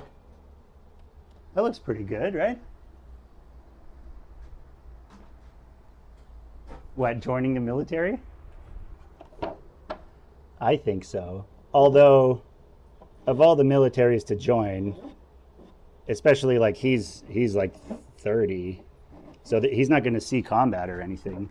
They're just going to put him in school again. He's super educated. He just wants to work in international politics. For a while, he was working for, I guess, this foundation in. It's like a private foundation funded by the German Socialist Party. I'm sure I'm getting this wrong, but he was where they consult on progressive governments in other nations. So he was like working for whatever the division of that was in Colombia for a little while. Yeah, 13 years is a lot.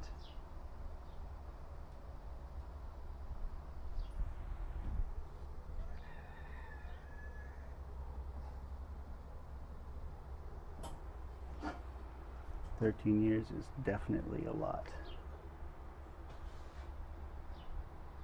Oh, what am I doing? I didn't need to do this by hand. I could have done this with the router. I could have used the rabbiting bit. Should I?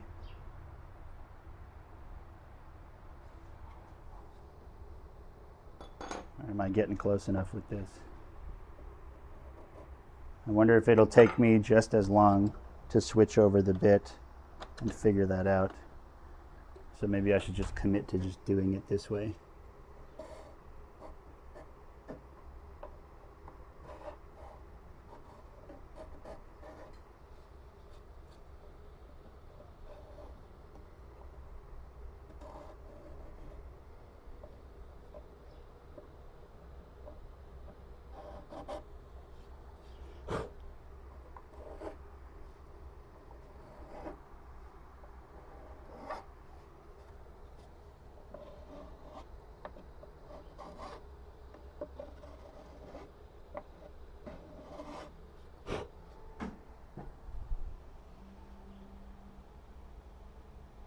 Yeah, I think so.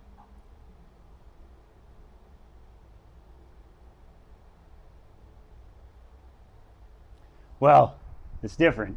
I wonder, because this isn't necessarily worse, I can still achieve the same thing. It's not quite sunken cost.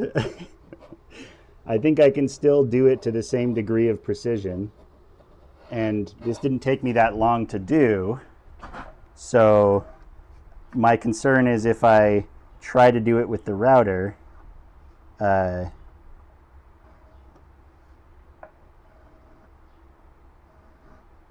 I try to do it with the router, it'll take just as long to get the router set up because I have to change bits, and then I have to figure out if I can actually run this along the router in a way that will be acceptable. And my other fear is that this is like the most visible part of the machine that I'm always going to look at. So if I fuck this up, I'm going to set the machine on fire. Oh, also, I have my prototype. I have my prototype that I built of this, that I made a video on, like out of MDF. And I think before I leave for work on the weekend, I want to set it up and shoot some footage where I just burn it at night. So maybe we can do that on stream too.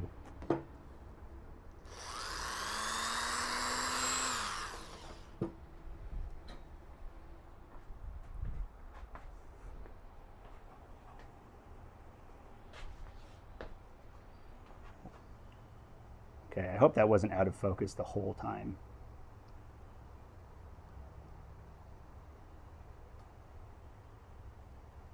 See, that's interesting. I wonder how that happened. You see how right on along the top, the indent is actually larger than the indent down the side? Whatever. That's a mistake.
Maybe I overdid it.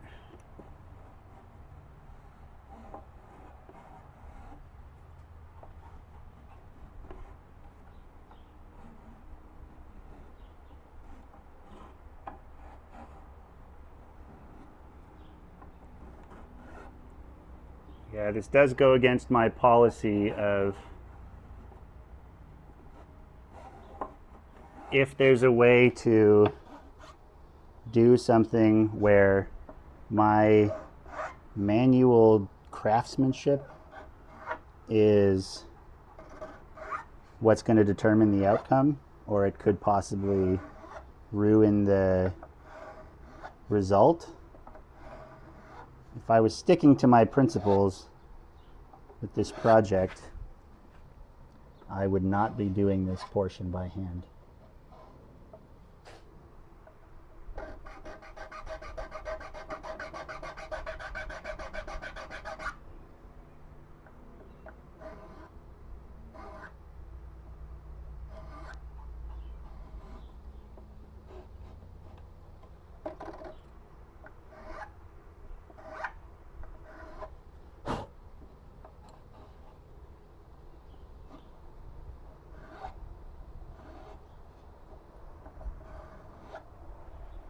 Still have audio? Yeah, okay.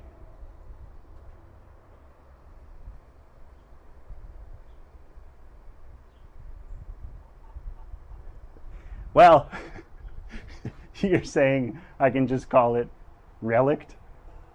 Like those guitars that are already worn? I would like it to, because I also know that this thing is for sure going to get seriously damaged at shows if I ever get my shit together so that we can actually play again. What I want is for it to be built in such a way, because I'm using like automotive finishes and a 2K clear coat. I want it to be built in such a way that it can actually weather in a way that looks like painted metal. So I'd like it to look new when it's complete so that it can really get worn over time. When I saw Enter Shikari in St. Louis, they didn't even have their little machine with them. And when I saw them in Dallas 2 years prior, they had the machine, but it was so beaten up because it was just like a 3D printed thing. So I don't think it was as road ready as it should have been. So it looked bad, like the plastic had kind of warped and sunken, probably because it was in the sun or something. Because it's just a 3D printed enclosure for that little white console that they built. I'm trying to make mine way cooler so that I can clout chase and get them to share it, because they're the fucking best. And my producer, Scott from Cancer Bats, used to play shows with Enter Shikari. So maybe I can get him to vouch.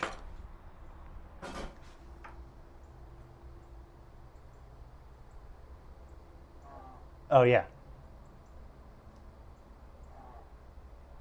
It'll be nothing. It'll just be dust.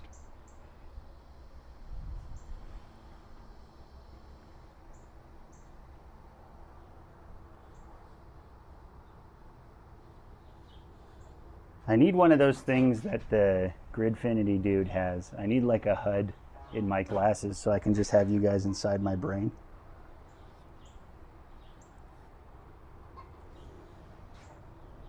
The dumb thing is I have to stream on low latency because or on high latency because I'm such a fiend for video quality. How is the stream, by the way? Is it not as choppy as earlier today?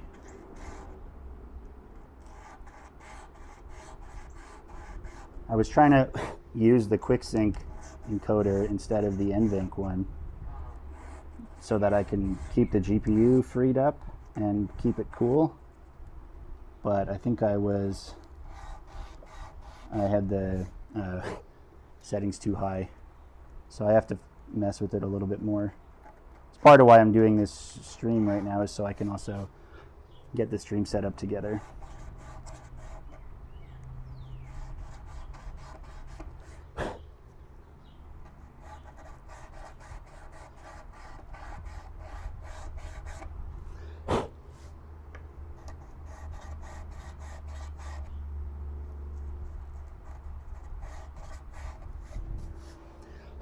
Okay, so that might actually be good.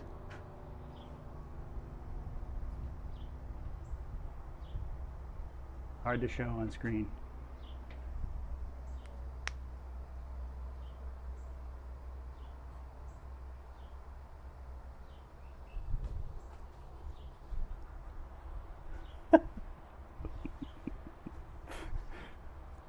I mean, as soon as Neuralink's available, I think I would do it right away.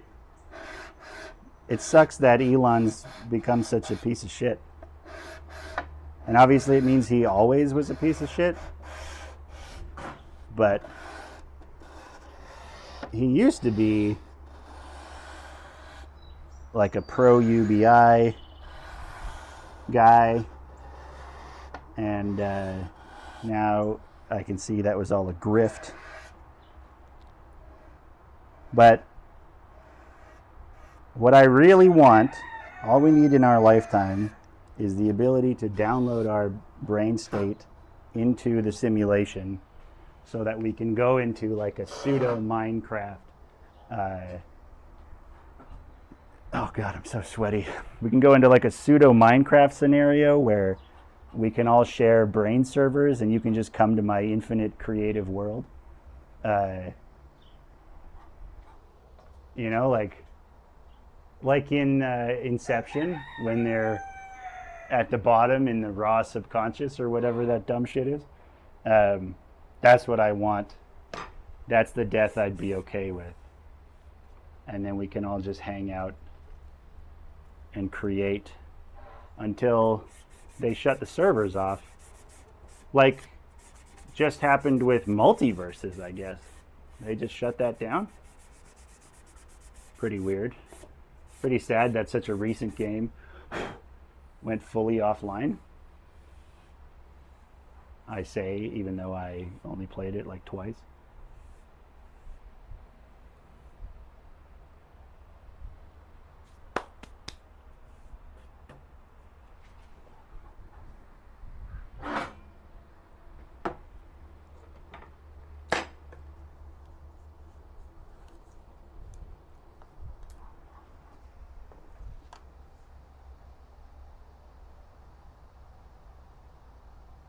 Yeah, that's what I want.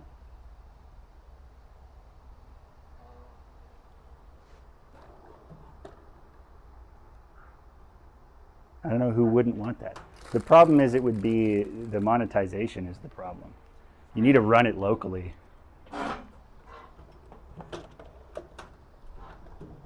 Where the server is self-hosted.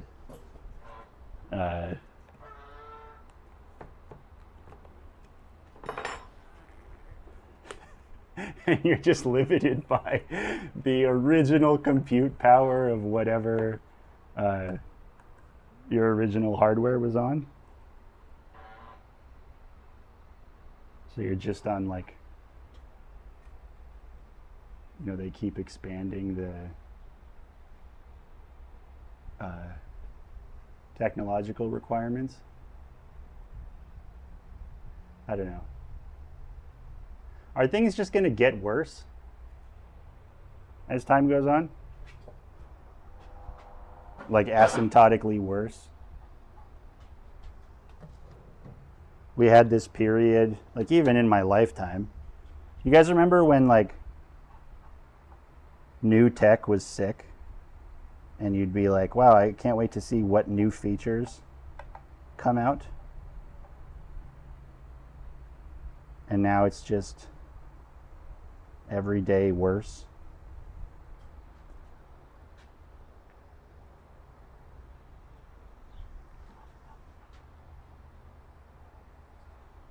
Okay, right now I'm feeling the grain on the back of this.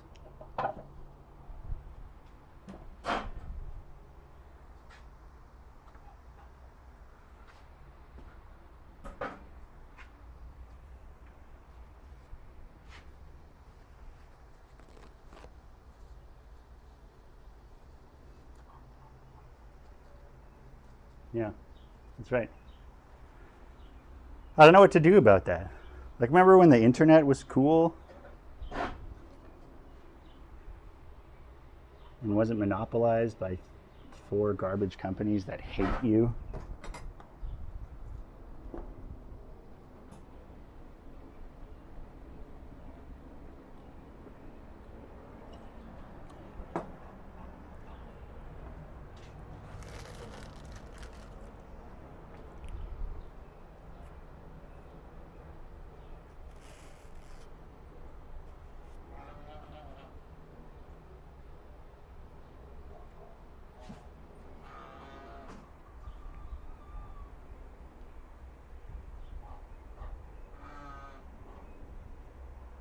Yeah, we used to have fucking Flash games.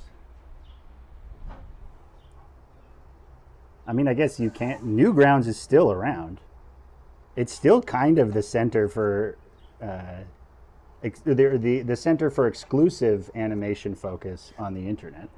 Like YouTube obviously has priority for viewership, but for people who are actually interested in animation and want to watch other animators, You can still go on Newgrounds. And like, look at what a lot of those Newgrounds animators became. I mean, Ego Raptor obviously gave it up for his dumb Game Grumps shit and never made anything else for us. But we got Smiling Friends out of Zach Adele.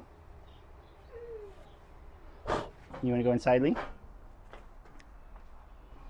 Here you go. And I recently somehow came across, I don't know if,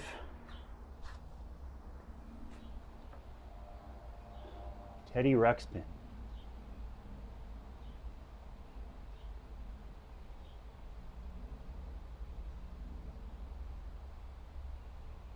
Fantastic.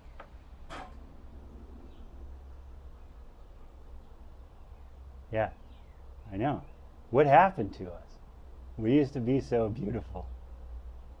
And then it all got way worse. Yeah, PS5. Remember when they fucking... That's why I still just play Melee. That's like the game I play the most is still the game I played the most when I was a kid. But I just turned it into a competitive problem that makes me hate myself like everything else I do. Remember when your console fucking booted into the game? Remember that shit?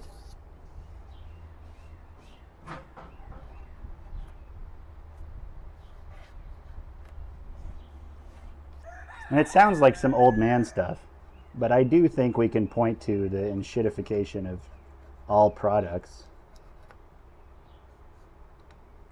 Like, I miss when it was like...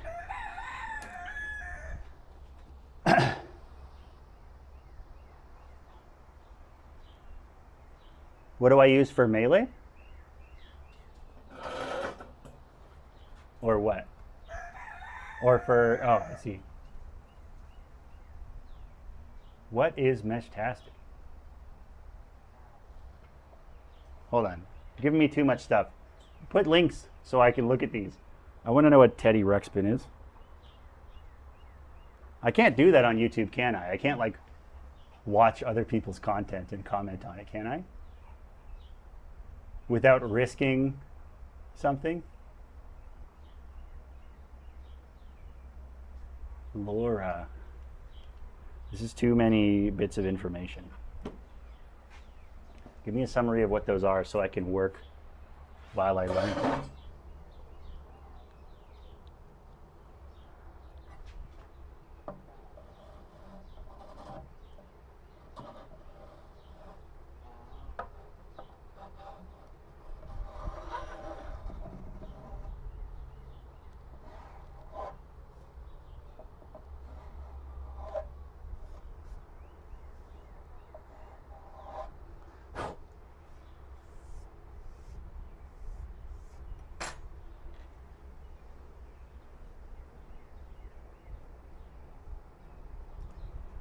Don't worry about it. I like sex things. This thing is named after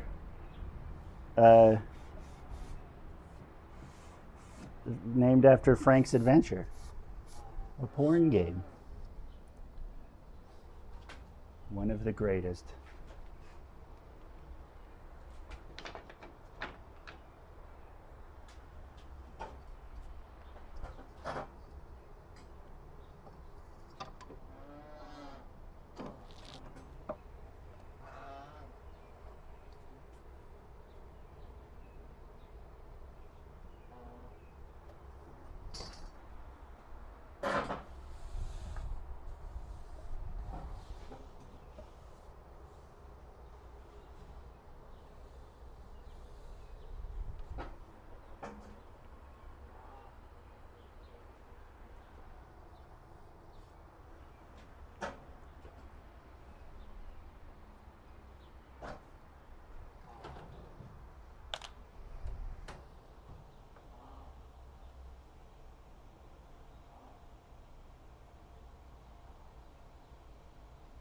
Ah, I see. Look.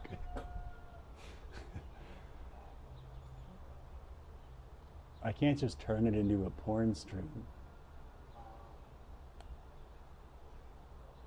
I'll make a Chatterbait account and just stream non-porn content.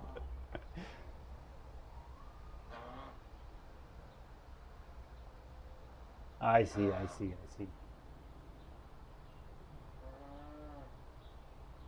Yeah, I mean that's the problem with anything is when the end goal relies on widespread adoption, it's pretty hard to um, facilitate. Uh, it's pretty hard to justify with a low, like the early user base. I had an idea that I thought was scalable to circumvent the uh, broken educational publishing system because I don't know if you know, but the way you get a book published as a prof is a fucking nightmare because uh, the feedback loop is so long that by the time your book gets published, not only did Oxford University Press pull most of the profit from it, but the material is outdated. So just one sec.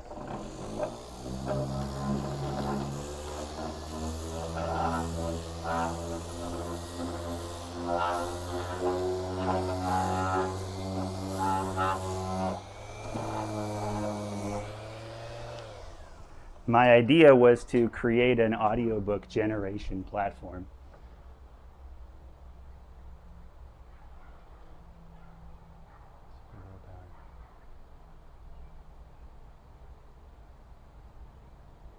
Yeah, we'll do the EP on Pornhub. Yeah, okay. So my idea uh, with that audiobook system was one. So the two problems it solves are the fact that professors have it's too long to get something published, and you make so little of the money that your book makes because the publisher's getting all of the money. So I thought, what if we had a system where you'd have like a platform where users could sign up as just a reader who would read audiobooks, and then users could also sign up as potential audiobook creators. And so what you would do, let's say your professor assigns you a book to read, like Moby Dick, which I realize is not a college book.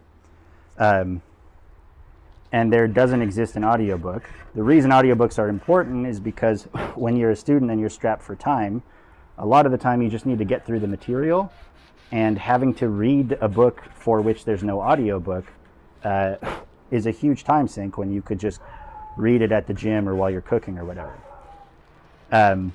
So what we do is we create a platform where a book would get put on a list based on the number of requests people had for an audiobook of that particular book. And then students could bid and try to become the person who records the audio for that audiobook. Come here, Doc, let's go inside. And then once that... Sorry. You're good. You need something? Love you. Yeah, so once the audiobook, or once the requests are made for that particular book, somebody could request it, or somebody could agree to actually record the audio for that book, and then they would publish the audiobook on that platform. And then the books that had higher demand, you would need more experience recording audiobooks. So what you would do is you would go record fringe books for which there's not a lot of demand, so that you could build up your reputation as an audiobook reader. And then eventually we'd have an audiobook platform of a bunch of books we don't have the rights to, And then professors could start directly publishing to their student base. So we could bypass the archaic publishing system. And it's a way for students to be employed while they work.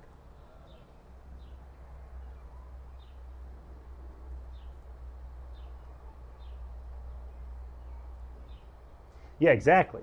I think you could automate a lot of it now, but the point is, the more demand for the book, the higher the quality would need to be. So, the creators with the highest reputation would be first in line to get that book, and then all of the people who needed the audiobook would pledge money, and then that pot would go to the person who is making the audiobook. And then professors could just start recording their own stuff and start getting paid directly, so that the total cost is lower, but also the more of the money is going to the professor. The problem is you have an issue with like rights to books, but I think that could be a successful platform even on a small scale, because it doesn't rely on large scale adoption.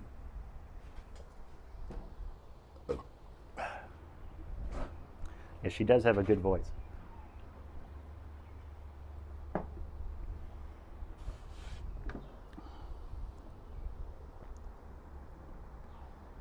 Okay, so this is finished for now.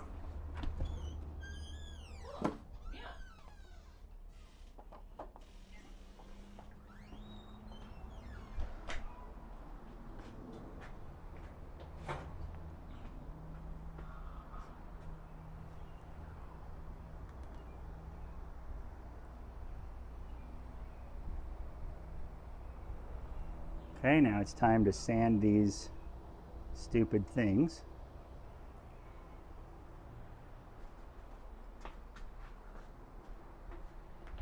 I am impressed with how fun this has been. Thank you guys for being here.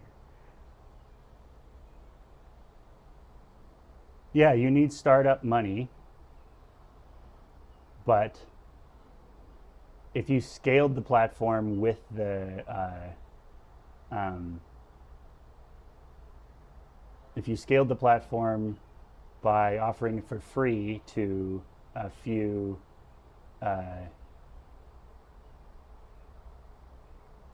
well, no, not vocal synth. Oh, I see what you're saying. No, but I think you could deploy it on a small scale to a specific school by just offering to translate the document or like the books for free, and then you could scale the platform and then establish that bidding system as time went on. But you could approach a school or a professor or a particular class, and really the appeal to me is the piracy aspect of it. If it was done like a you know, if all it used was Monero or something.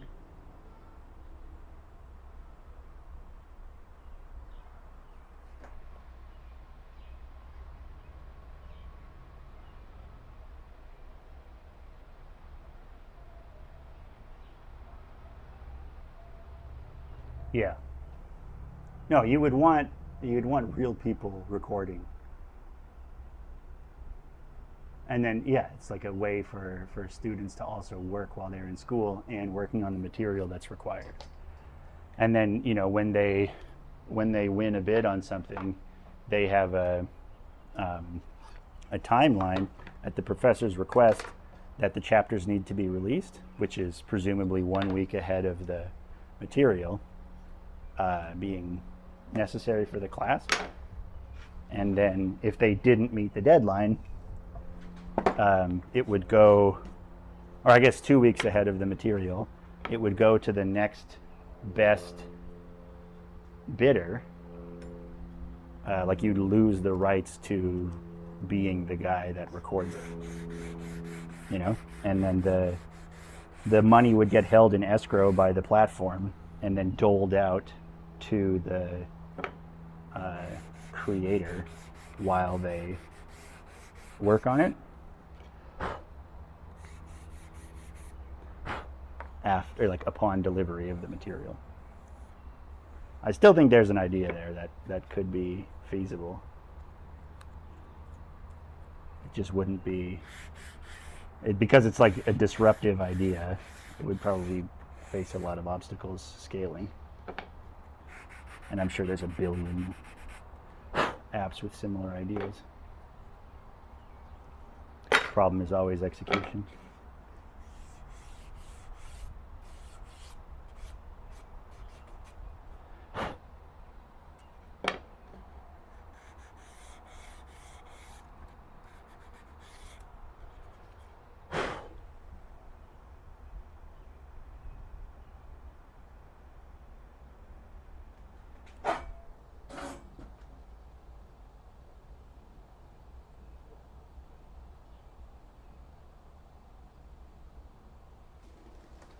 Right. But that's okay too. It doesn't matter. Like, the point is to reduce the gap between publication and reading. The way it gets there doesn't really matter. You know, it's sort of like Uber with a reputation system associated, but I don't think it's necessarily bad that people could use AI to do it. And then if people pledge enough money, if they're like, this version sucks, and they put up money to have a better recording done, then there would be an incentive for somebody to go and do it correctly, right? It's like purely based on the demand that is being put forward by the people who are requesting that book. Like, if you started a class and everyone put up money, and it's just to do like 2 chapters of the professor's new book. If people hated the first chapter, they'd stop getting access to it. And then what would happen is it would incentivize professors to set up their own recording situation or hire someone on to do it, and then they take a portion of the profits so that it would be done to an acceptable quality for the class, you know?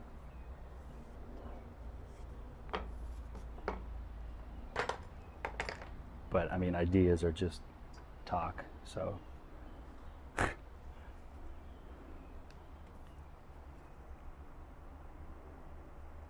I just remember while my girlfriend at the time was working at Oxford University Press, and I just couldn't believe the bullshit that the educational publishing industry introduces.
Yeah, exactly.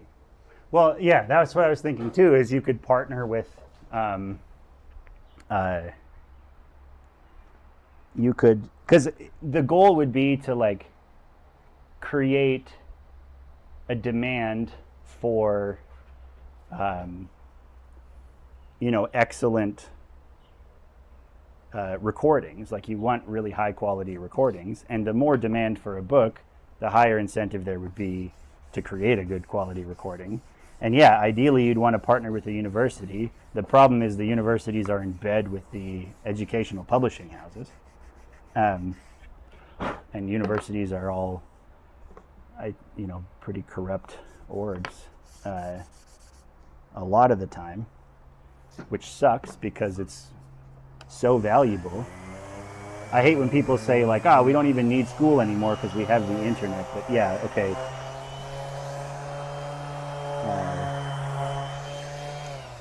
Like people complain that, we should get rid of universities because they're just,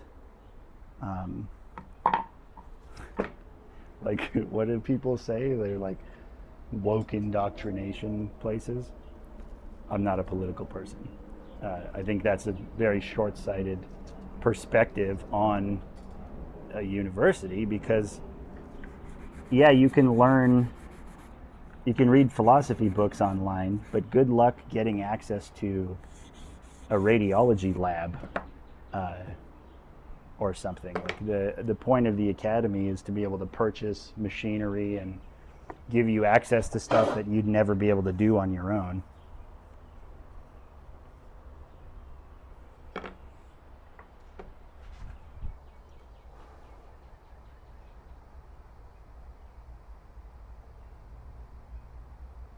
Yeah, it's such robbery. And then a large portion of that, so I don't remember who this guy was. You can probably look it up, but my girlfriend was working at Oxford University Press at the time, and she was talking about her boss, who was the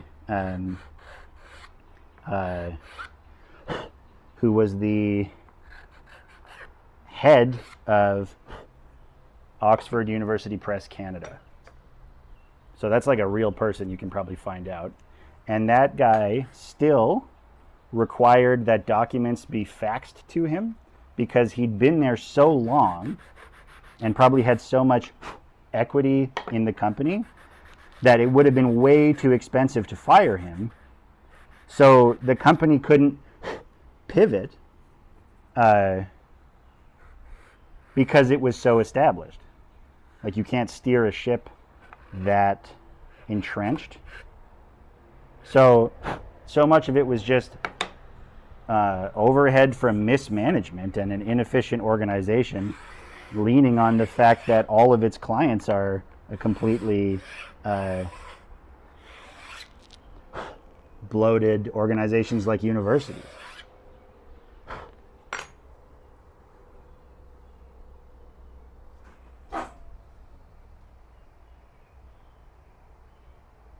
Okay, love you. Peace. Thanks for being here.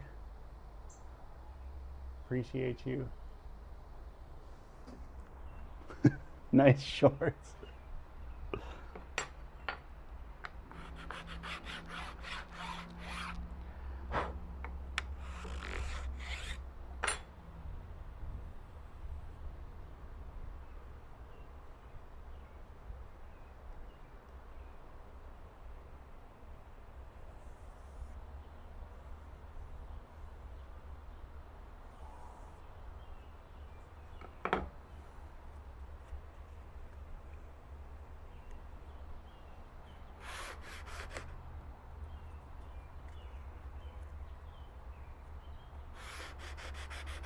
Anyway, that's basically all the information I have on educational publishing. I also thought it would be good to have a dating app where there's a review system. So you can leave a review after you go on a date with somebody, and you could only do it if you had both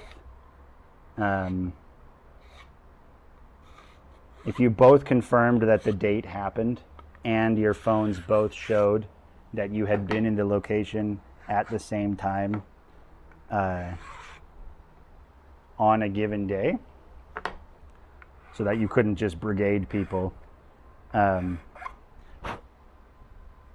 then it would give, like, you'd review your experience on the date with people so that, you know, people that don't get swiped on that much, or people who get away with having like really good looks and a shitty personality, if you had a bunch of garbage reviews, you know, your recommendations would go down. So it would incentivize people to not be fucks. It's also very dystopian when I think about it, because a review system for people is a gnarly idea.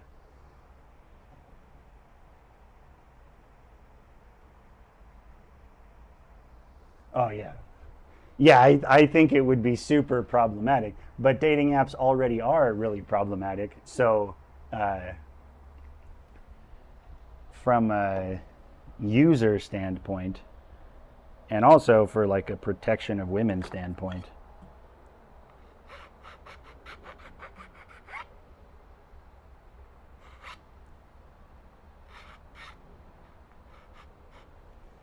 actually, what makes you say it would facilitate bigotry?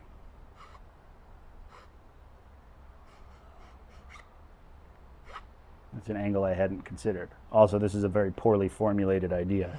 It just seems funny to me that you could have a review system like Amazon reviews.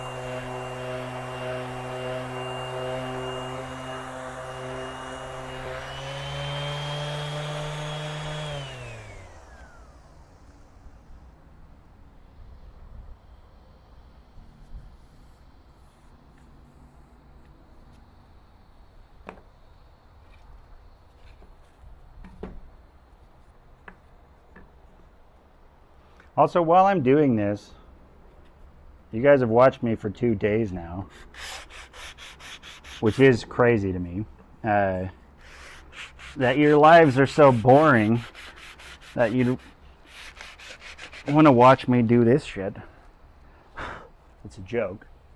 But also, let me know if there's anything you think I could do to reasonably increase the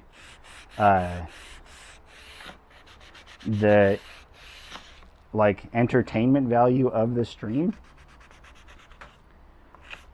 which is not the focus of the streams. For the videos, sure, but for the streams, it's just so I have documentation, and also because I'm really enjoying just talking to you, like 3 or 4 people. But yeah, if you have ideas for things I should add, let me know.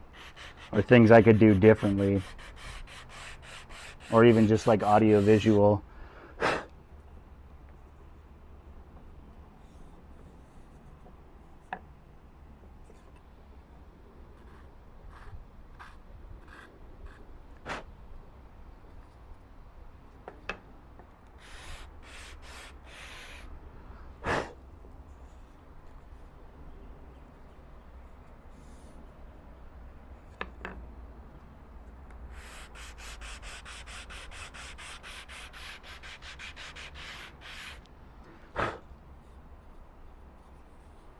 Oh, my idea worked.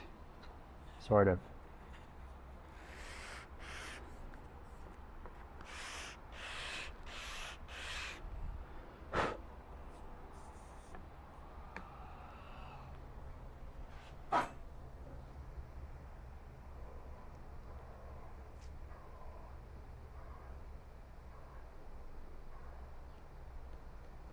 Yeah, that's true.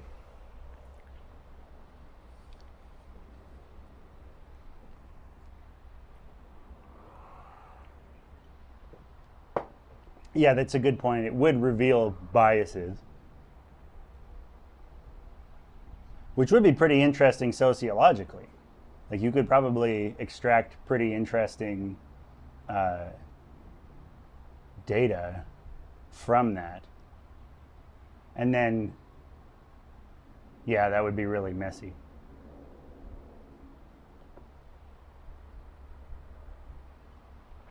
Yeah, you're right about that.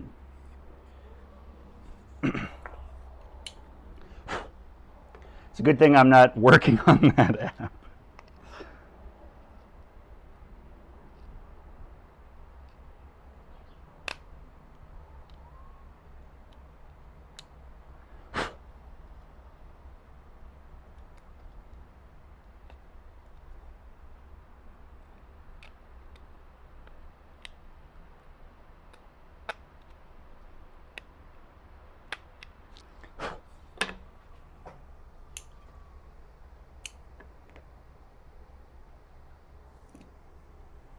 Oh, yeah, it is. Thanks.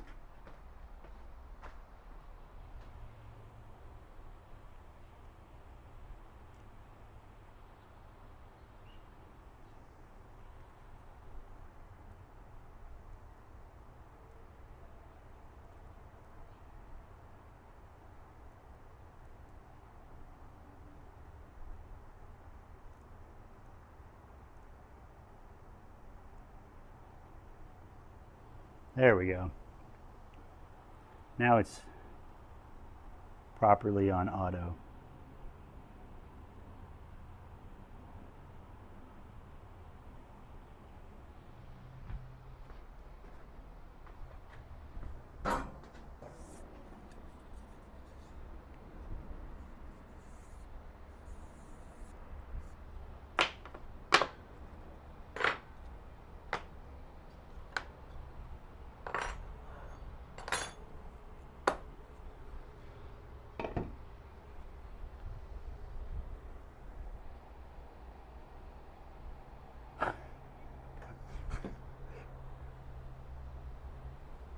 That's too bad. I should make the app, and then when the controversy comes up, I can use it to plug the Lame Boy. Just for the sake of the reach. Racist dating app includes promotion for obscure hardcore band. That would be the headline.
That's funny.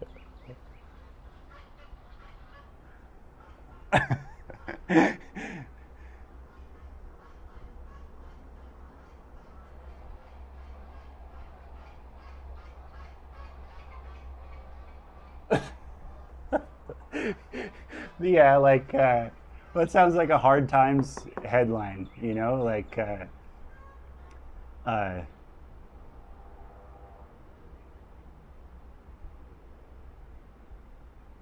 like hardcore band thinks it's okay to be interested in electronics, you know?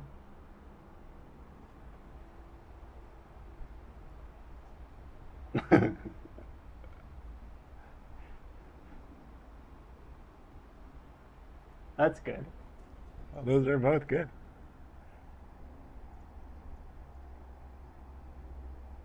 Yeah, I think we need a hook like that. Like we should target the market on angry nerds, you know? Like um, music for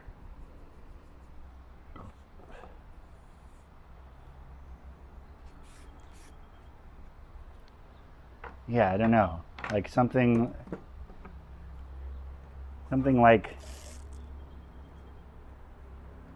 uh,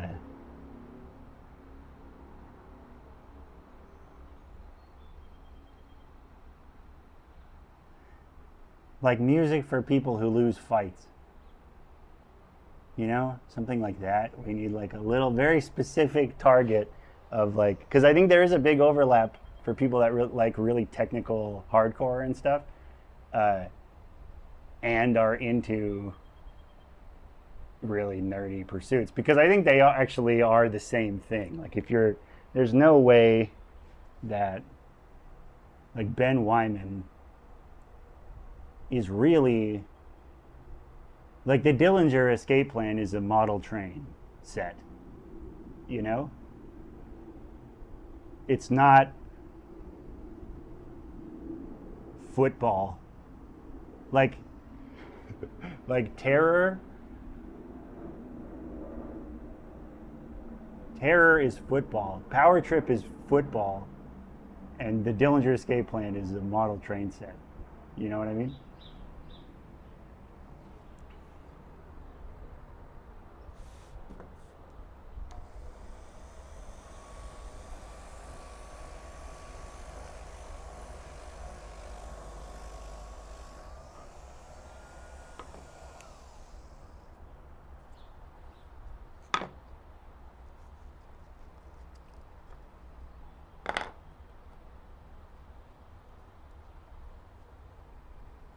I think there is a divide in hardcore between those two types where you're screaming for different reasons, you know?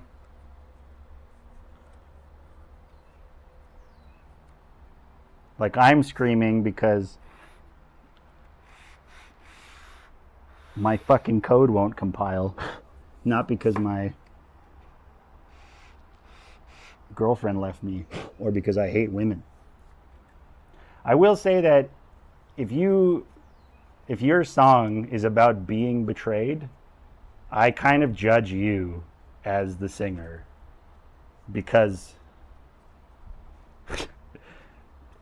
you probably deserved it, like in some capacity, you know?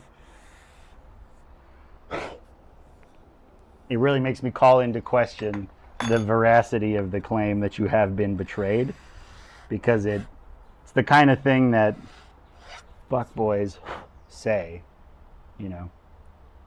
They just call their ex a whore because you were actually abusive and annoying. And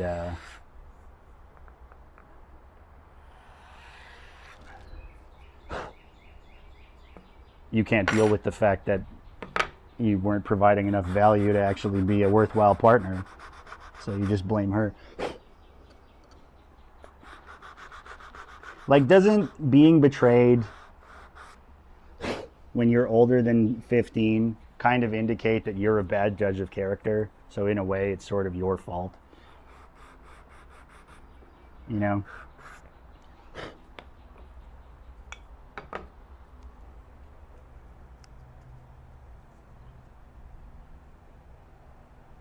Yeah, exactly.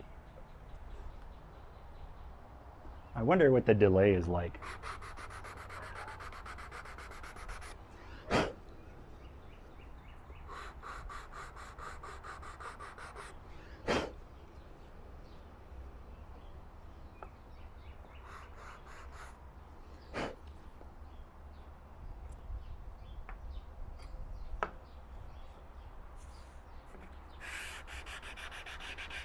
Do you guys play music? It's the tough thing about usernames. It's hard to associate.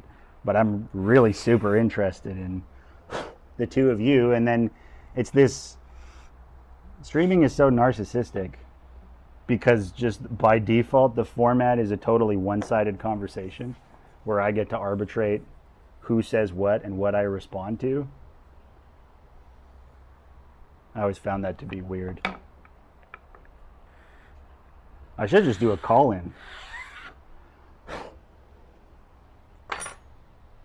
I have it set up for that.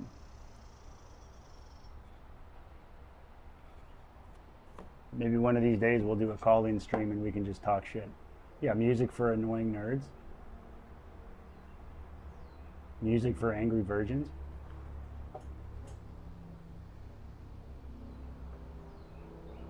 That's a good idea. Okay, 3, 2, 1, go.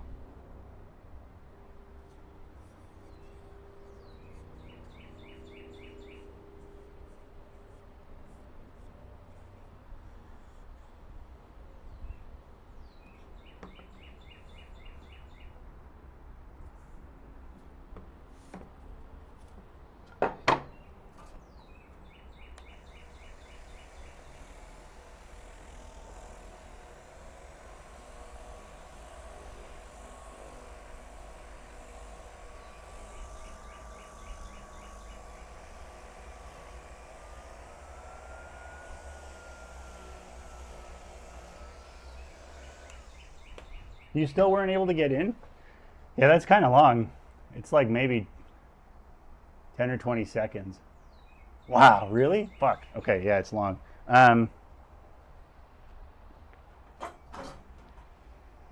Okay, here. So that I can keep sanding, could you do me a favor and Google how to make a persistent invite link for Discord? Because I think those links are expiring, and I'd like to have one that's just live. I don't understand that about Discord. Why do you need an invite link? Yeah, nobody's in it. Someone asked me like last year to make it, and then I did, and there's only like 7 of us. But you could be the 8th. And then you can just send me inflammatory memes.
Maybe you're shadow banned on Discord.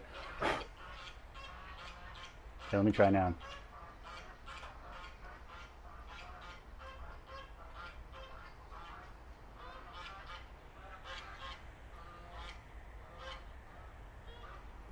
You navigate to your server settings. Okay. And I have to remember to turn on notifications for my own server. Okay.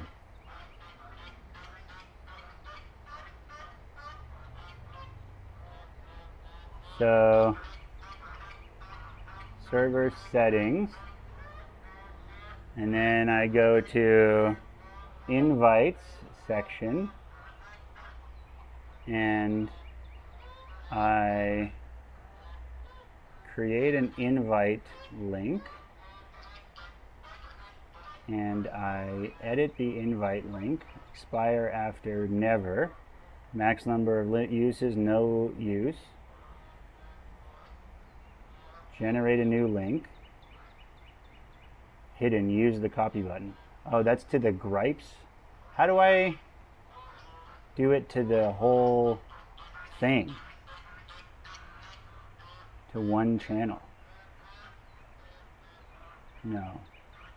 How do I do it to the whole server?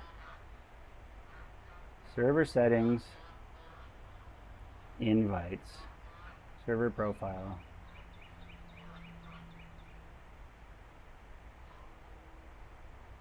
No, I don't want that. Create invite link.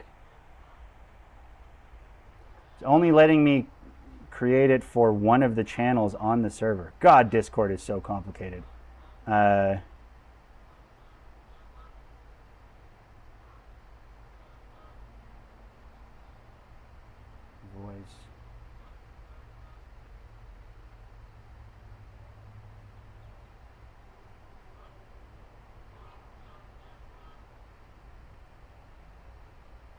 Okay. Okay, well then we'll start with, that's a good place. Okay. Invites. Create invite. Edit invite link. Never. No limit. Generate new link. Copy. Okay. Posting it in the chat. Discord.gg.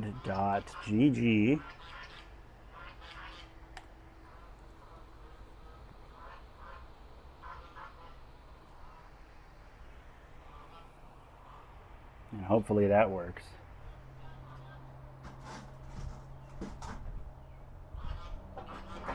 Look at us. We're friends.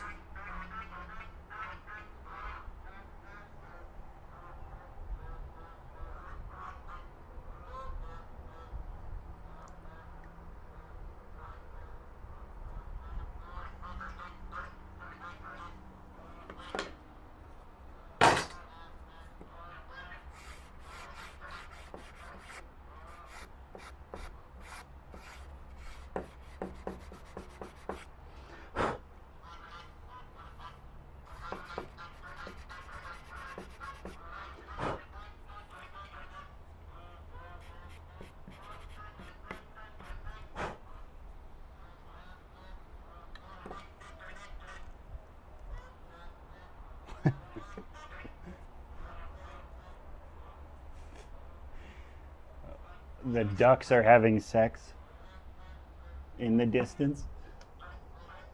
Is this allowed? Does this count as nature documentary? Come on, autofocus.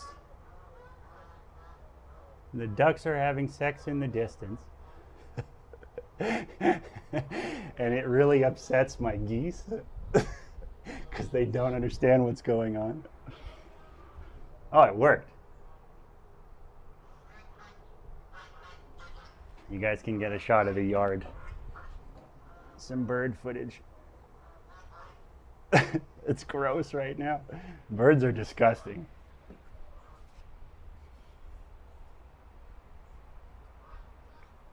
But you can see that little duckling. Yesterday, when we had that duckling, my wife went out and bought 3 more. So we acquired 3 more ducks yesterday. And then she lies to herself and says she'll get rid of them. She'll give them away. But these are like a new kind of duck that we don't have. It's extreme. Nice. Welcome.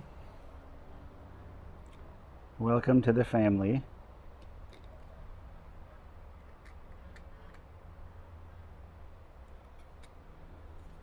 That's pretty cool.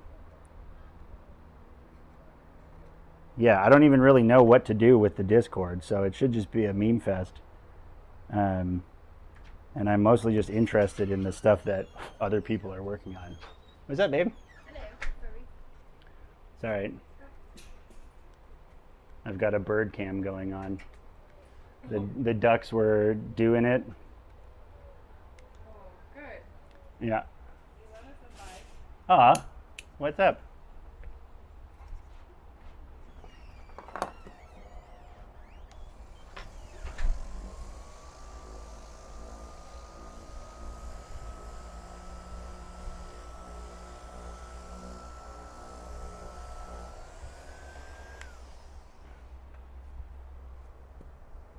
Yes, she's excellent. She's an excellent wife. It's funny being married and then still doing stuff like this. Like, what is this? You know? It's not at all useful. I just feel like one of her ducks. Another thing she needs to take care of.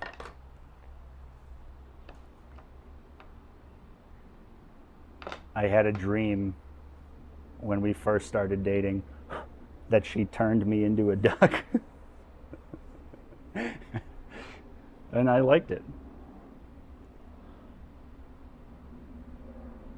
I see why the ducks enjoy it.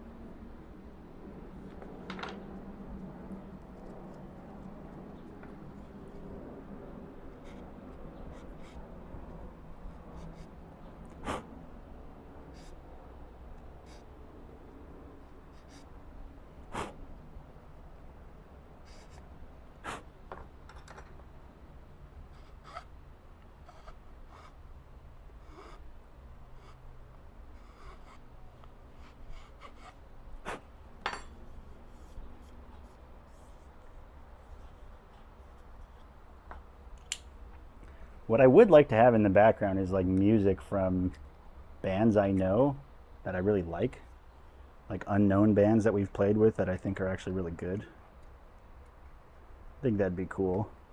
The problem is if their music is on a label, then even if they want me to use it, it'll still get flagged by TuneCore bots.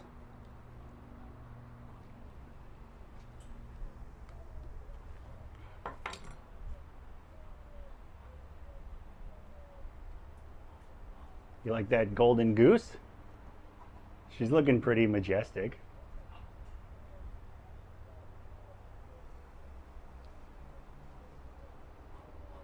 Yeah, exactly. Like a parent is proud of their child.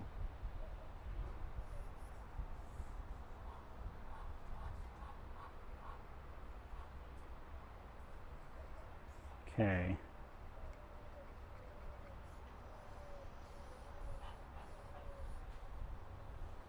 Okay, I think I can glue one of these.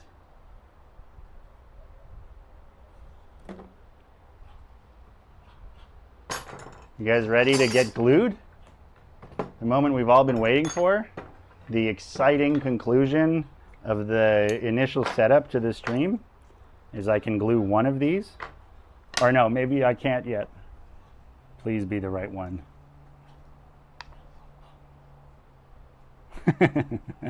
Never mind, it's not ready. Shit.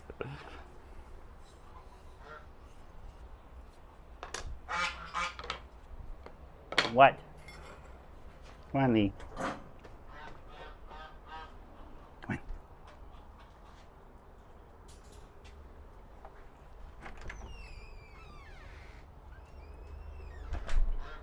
You guys see my duck chasing Leroy? So sad.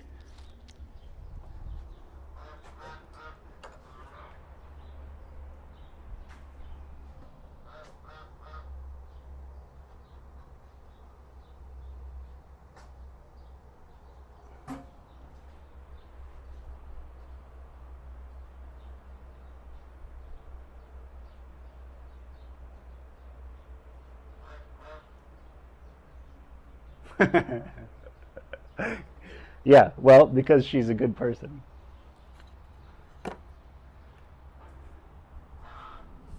And also because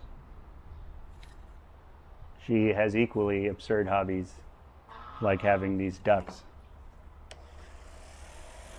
It doesn't really count as a hobby if it seriously impacts your lifestyle. So, music is not a hobby, it's a curse, much like the ducks.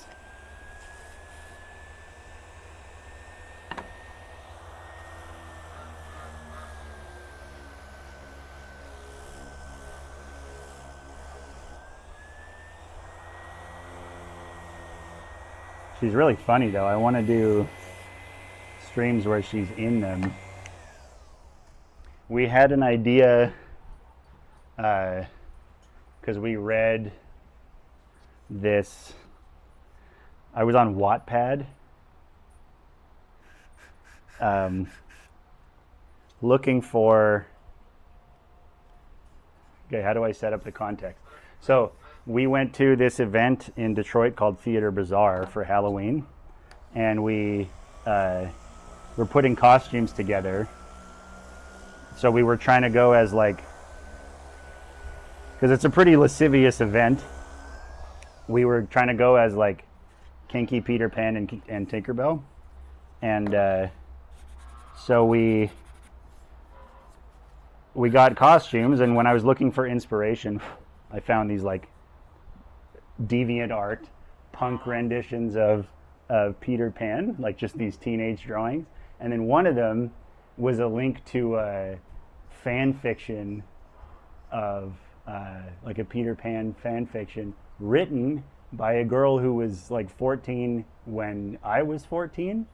So there's all these references to like pop culture at the time where she's like yelling at her mom, and she like slams her door and she's like, "Fuck you, mom," and then she puts on her headphones and puts on some dubstep.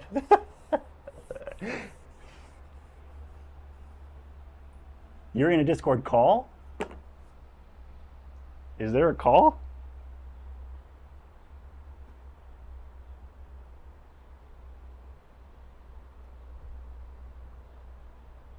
Oh, in the voice chat. I don't even know how this works. My headphones are dead. Fuck. Hang on.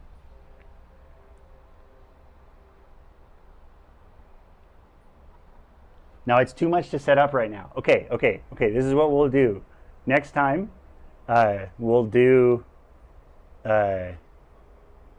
just do a call-in stream, and I'll just connect to the computer, and then we'll have Discord, and we'll just talk shit. But my headphones are dead.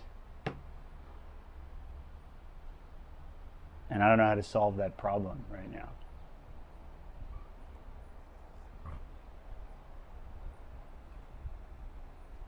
What? How does that work? Oh. Whoa. Hold on. Does that mean that if I have Discord open and I'm not muted, it's just a live voice chat? That's fucked. I wonder how many times I've just been speaking into nothing. Okay, that's something I didn't know. All right, we're gonna do that another day. Yeah, I can set that up. I have an input in my OBS setup for Discord. That would be fun as fuck.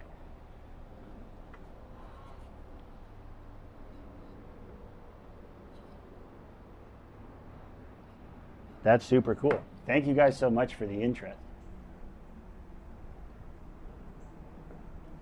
No. No, that was just on my phone. But yeah, we'll do that another day. I really like that idea. Maybe it'll be like that Howard Stern episode where that serial killer calls in. And he's like, I gotta say, man, I wish he would die. But...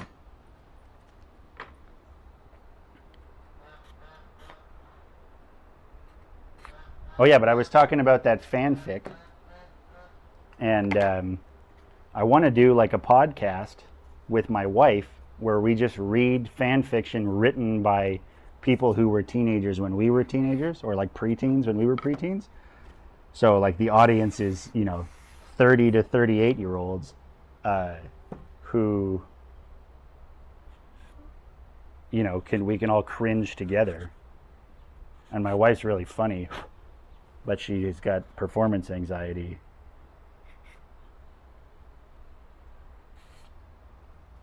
So she doesn't like being public. But I think we could do that if it was just voice. She's got a good voice. I also think that subject matter is really funny.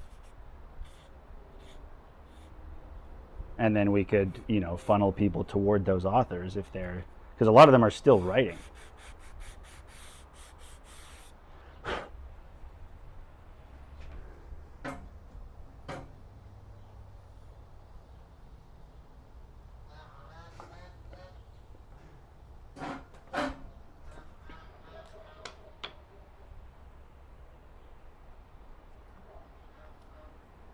It's a good idea, right? I'm sure there's people already doing it, but I think we could do it.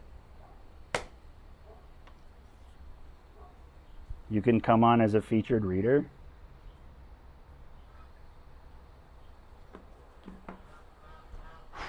Okay, God, I don't want to do more gluing.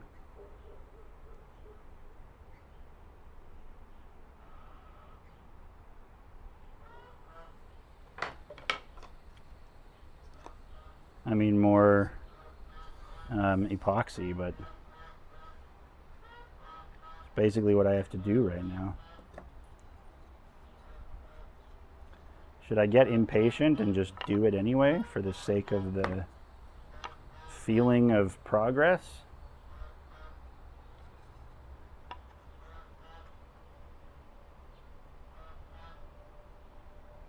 No. The answer is definitely no to that question.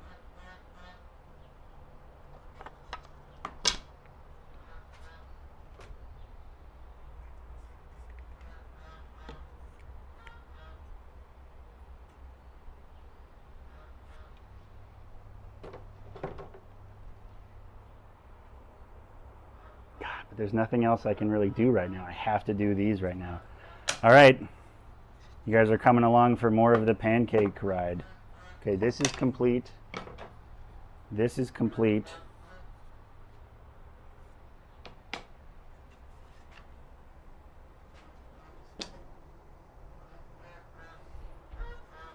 These ones need to be done.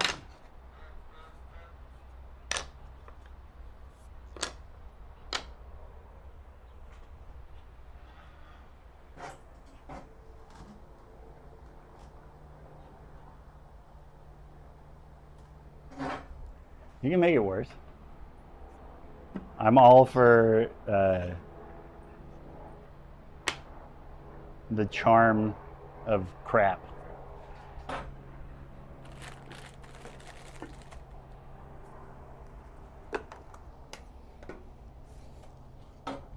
I think we're making good, we're doing a good job of having a reasonably, like I haven't stopped talking, I don't know that I've been funny enough to justify. You guys are obviously just significant enough weirdos to want to hang out this long. But it's not so bad. I'm trying to think of like what did I...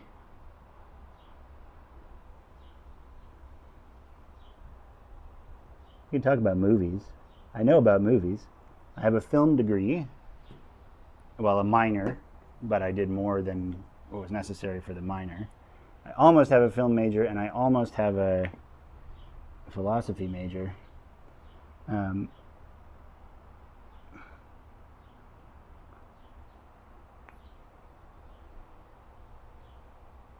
you guys have any recommendations for anything? I don't know if you guys are moviegoers. Any deep cuts? I'm trying to do a deep dive on some Giallo films. Shit! This is the wrong epoxy. I got distracted. Well, that's a waste. Let's do that again.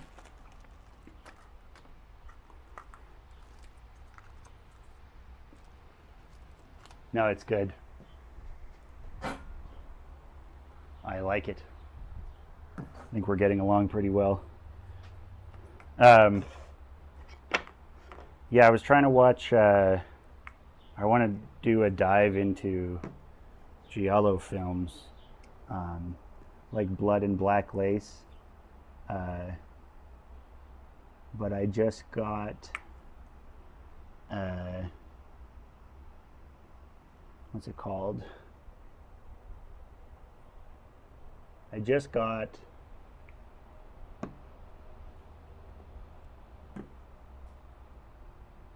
something Lesbos.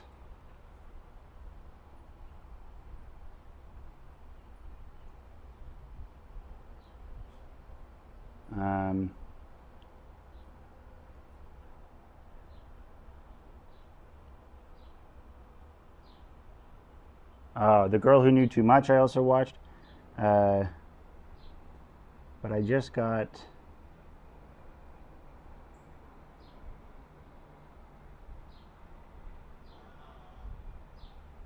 Oh yeah, Orgasmo I just got, which I still haven't seen.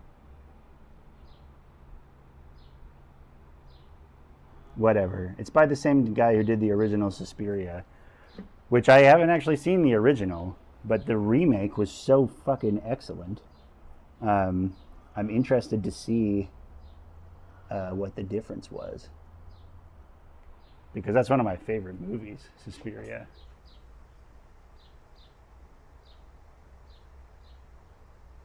Mr. Robot, did you do a media degree? Because I did too, and then I did the same thing. I stopped watching movies for a long time. And then I fell back in love with them.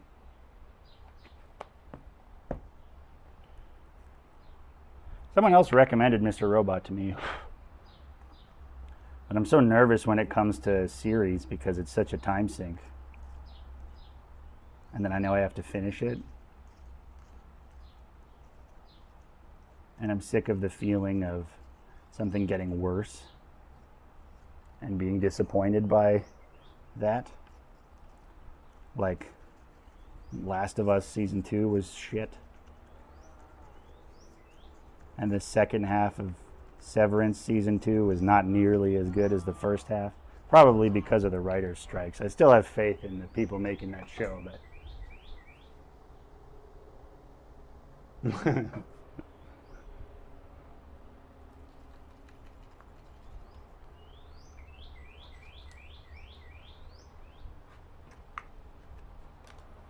Okay. Time to apply this shit. Yeah, I still haven't seen Orgasmo. The other thing, why do you think you stopped being interested in movies? Like, I get that you're saying you did a media degree, where, like, my experience that I was way too saturated by it, and I also didn't like the way that people approached movies. I found was annoying, especially at the time where we were a lot of the time studying like cultural impact, and I was much more interested in the not the production, but the like film theory is much more interesting. And for a while, especially when I was in school, things were trending in a direction of like the impact of films on the culture at the time, which is more of an anthropological inquiry and not really about cinema directly. So, yeah, I found that to be disillusioning.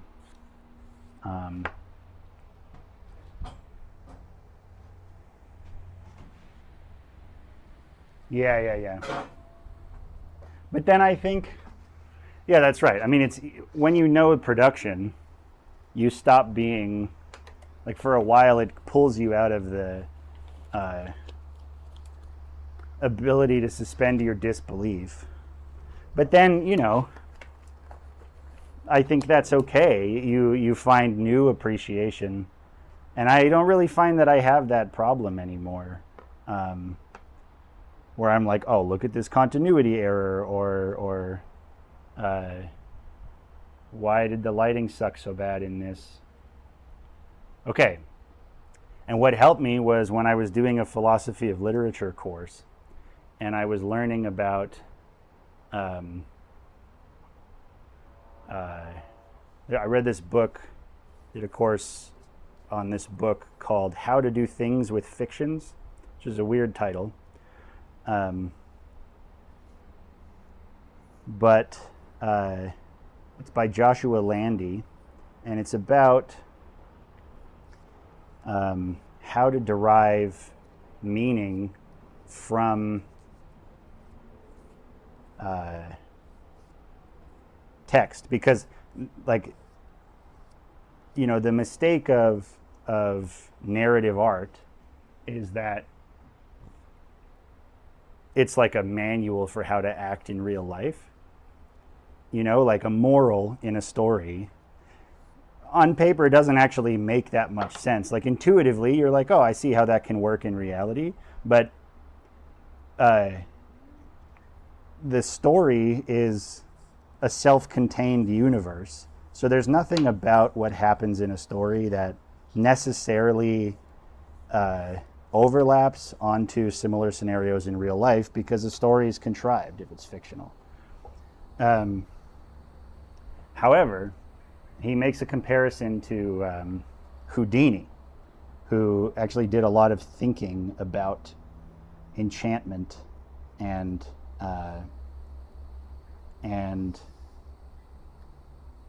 the role of fantasy in the post-Enlightenment world, where now we don't have mythology and mysticism that actually enchants our life by force. Because before, you would exist in this fantastical realm where you attribute physical phenomena to the behavior of gods and other mythological creatures that are associated with whatever culture you're in. And so in the book he talks about how Houdini loved what he did because of a specific type of audience member, which is the audience members who were willingly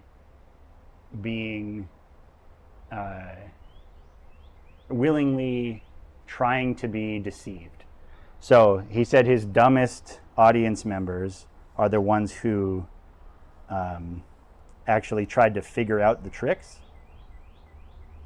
The second dumbest are, so yeah, here, let me pose that more concisely, or succinctly. Houdini felt that his dumbest audience members were not the ones who thought it was real magic, but actually the ones who tried to figure out the trick. Because that's a common audience of a magician, a common audience member, is the guy who is like, I can figure it out. It's just a trick of the light, or it's a force on the card, or whatever. And you have that character in that movie, The Illusionist. And then Houdini felt that the smartest audience members are the ones who volunteered and who wanted to preserve the feeling of mystery rather than dissolve it by trying to dissect the trick. And he still had respect for the people who actually thought it was magic, because they still had they still existed in a world where magic was a possibility. And so that really stuck with me as like an insight into how to enjoy any piece of narrative art. And then in that same book, he analyzes a Mallarmé poem, who's a French poet, and he does this like mind-blowingly masterful analysis of this poem called, I think it's called Constellation or something, but it's a poem about poetry and the spell casting nature of poetry, and the way that as a poem goes on, each word in the poem is made more important by its association with the rest of them, which is such a fucking brilliant point. And yeah, that book really stuck with me, and thinking about art and narrative in that way really let me go screaming back into film, even though I was so burnt out on it from being in school. And I can't recommend that book enough, How to Do Things with Fictions, because it's really incredible if you like philosophy and narrative.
Oh yeah, Green Room is fantastic. So sad that guy died. I forget his name.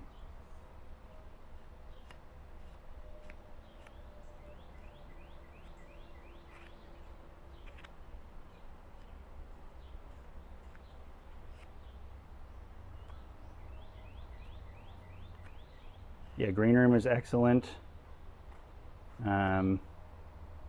Is Blue Ruin the same director?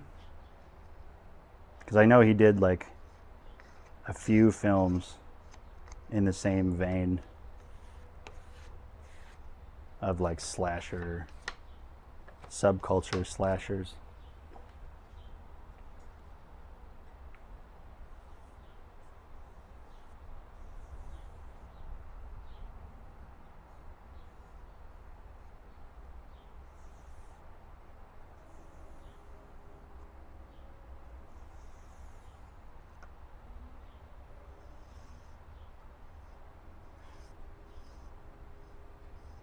I'll have to put that on my list of piracy.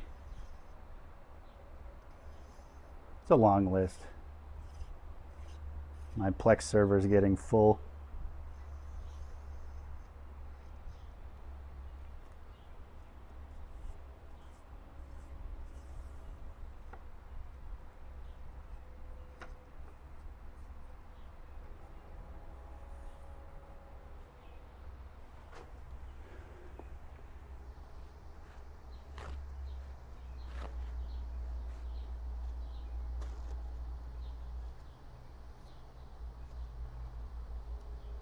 Yeah.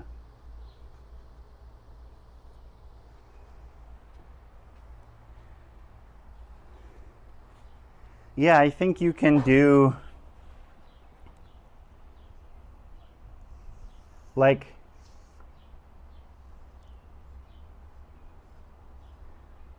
Yeah, I mean,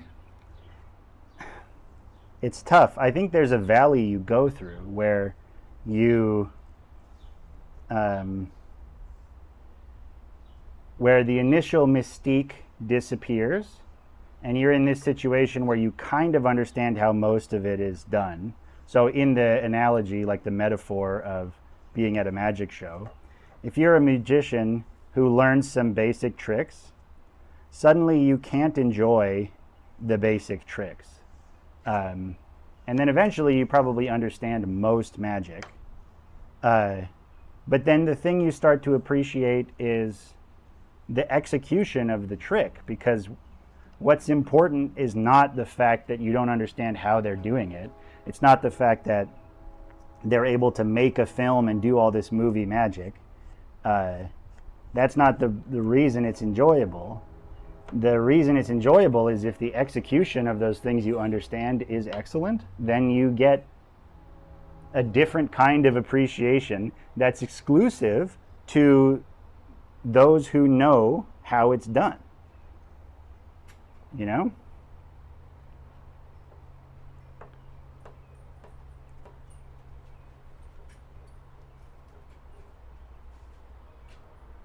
So that's my case for why I think it's still okay.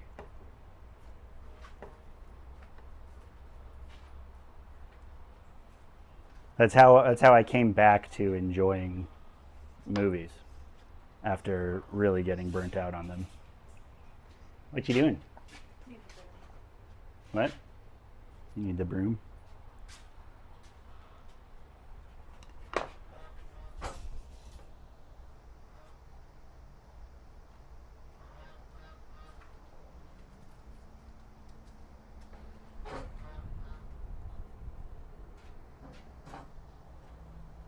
What did you steal? Were you shoplifting food? That's cool. I love crime. Scroll up and see what you said. I have to go steal shit from the supermarket. Yeah, well done. That's great.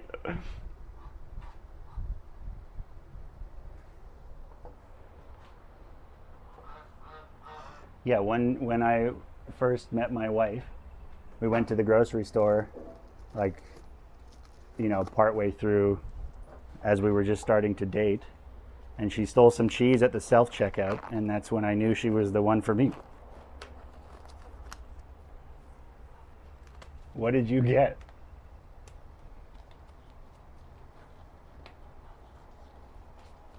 Doc, what are you doing?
Yeah. Make sure it's something good. If you want a recommendation, I got some. Either something good or something really bad. But like, you know, like I don't think you could watch something like Synecdoche, New York and not need 3 days off from everything just to cope with what you just experienced.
Yeah.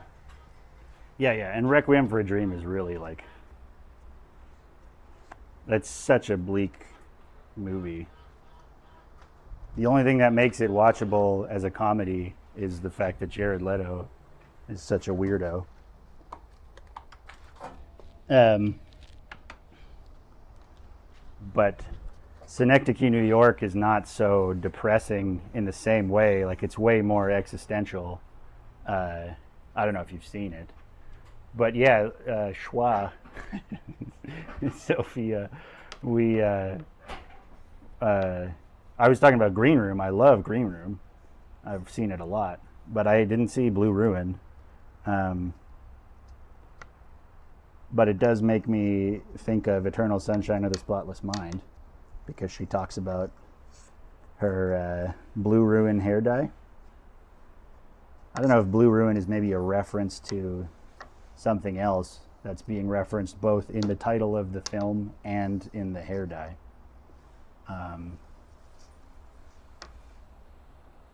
But okay, holy shit, that sucked.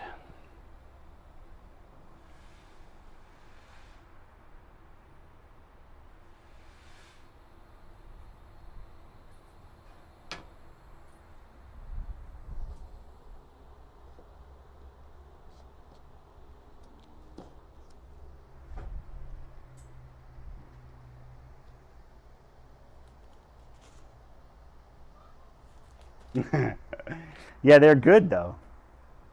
There's like, oh geez, sorry, Doc. You okay, buddy? Come here. Stepped on my dog. The B movies are good though, because there was like an era where, because you're right, a lot of them are hot garbage, but there is also this real beauty in like the fact that there was still money in making films, so we could just make crap and throw it at the wall, and you get these weird gems that kind of come out of all those exploitation films.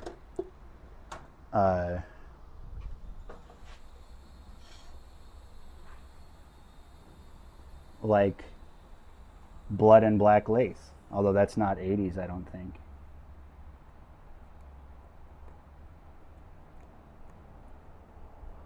But then I also really love like for the last couple weeks I've just been watching like 90s slop. So I watched The Transporters, I watched The Meg, which isn't 90s, but then I also watched Shoot 'Em Up, and I have Smokin' Aces ready to watch. And I think there's also something great about those where, you know, like, they're stupid. Oh, I watched Taken, such a dumb movie, but there's something so, like, unapologetic about them sticking to the form of action films, and you know, all of that is like,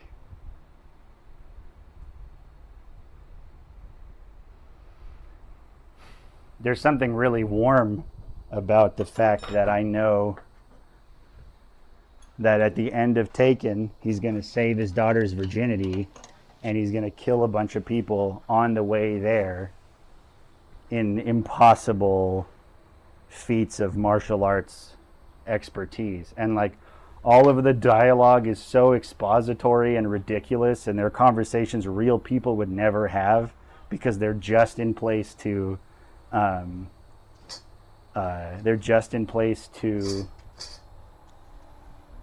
set up the character, and it's just so blatant. And I think that's nice, because it's just straight up narrative filmmaking fundamentals only. There's no fluff, there's no challenges to the form, and there's something like comforting about that, you know? Like, you can't deny a good pop song, and that's what those action movies are.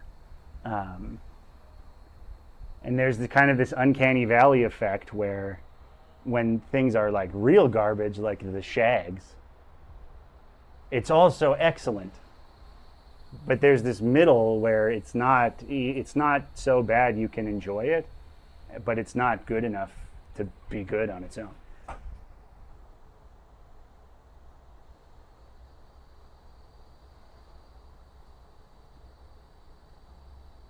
That's cool. Yeah, okay. I love that. Yeah, I'll watch that. Because I loved Green Room.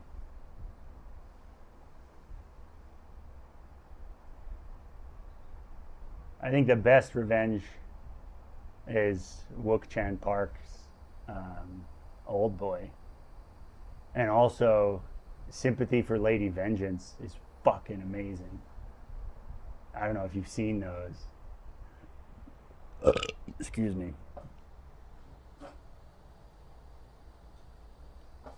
Cool. Yeah, I don't think, I mean, based on Green Room, I would predict that it would be equally as upsetting as that movie is. Which is good. Although I have to be in certain moods to watch something that's going to scare me. Like the violence in Green Room is done in such a way that it's very unpleasant. And I've been to shows like that where it is full of Nazi punks, and they're all fucking scary. Like last year at Skatopia, I booked these bands that were regulars and that I thought I was friends with, and then the day ran long because we were running 2 stages and we couldn't get the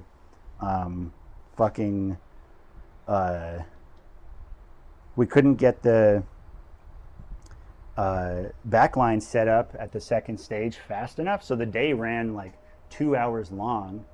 And these 2 regular bands that I tried to give the prime spot to which is like 9 p.m. when everybody's in the barn listening to music and watching the bands and everybody's skating the bowl and everyone's on acid or whatever. Those two bands, they had to run late, and then the bonfire that usually gets lit at midnight, the owner, Bruce, lit it like an hour and 15 minutes early. So those bands couldn't play, and then those bands like chased me around trying to jump me because their band couldn't play. So I had to like run away and fucking leave the event that I booked all the bands for. And that was pretty scary. And there's places like in Appalachia where we've played where, you know, you encounter people like you see in Green Room, and they're fucking scary. So that kind of, like, the reality of that scariness is like a lot to deal with.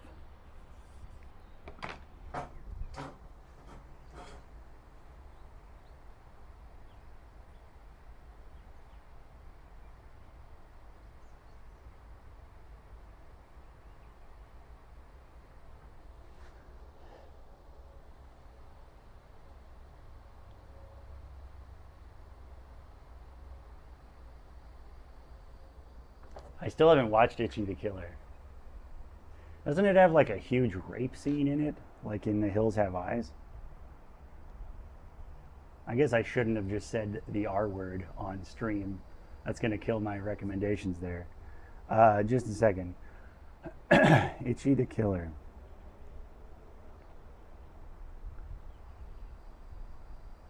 Based on a comic, right?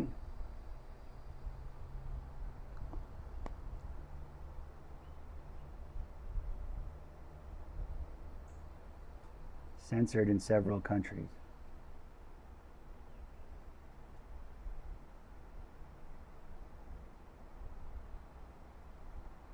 Yeah, it opens on a horrifying assault, right? Yeah, I can't do that.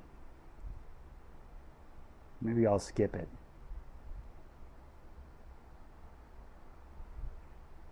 Like, that is annoying to me sometimes. Like, in The Girl with the Dragon Tattoo, which is a great movie, they throw in that awful R-word scene for no, I don't think it serves the narrative in any way. It just makes me complicit as the viewer.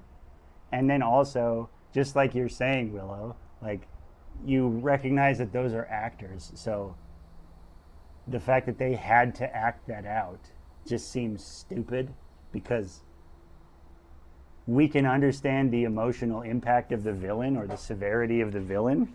I don't know why my camera just dropped out. We can understand the villain. Oh, that's why. One sec. We can understand the villain without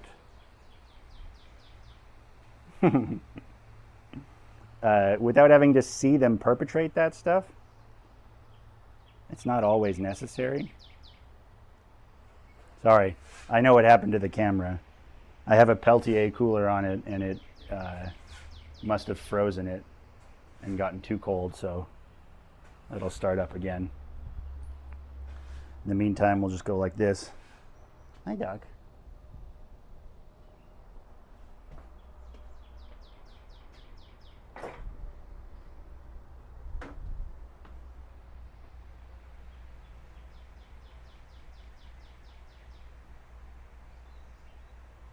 Is it good?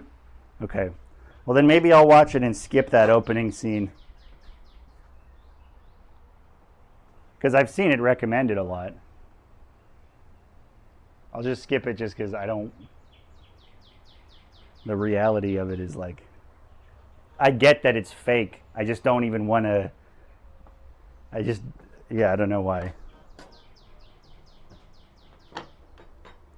It's the same as like... There's a bunch of Von Trier movies, like The House That Jack Built. It's a great movie, and I'm never going to watch it again because it's just so unpleasant. Although I can watch Antichrist because that movie is excellent.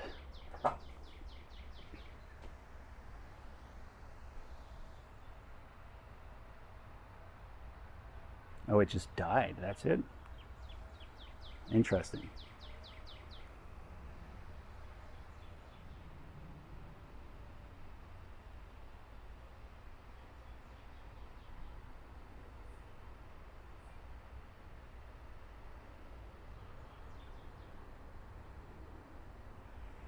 Hang on. I'll be back up in a second. Yeah, I don't. Yeah, okay, that's a great way to put that. I don't think it matters in the uh,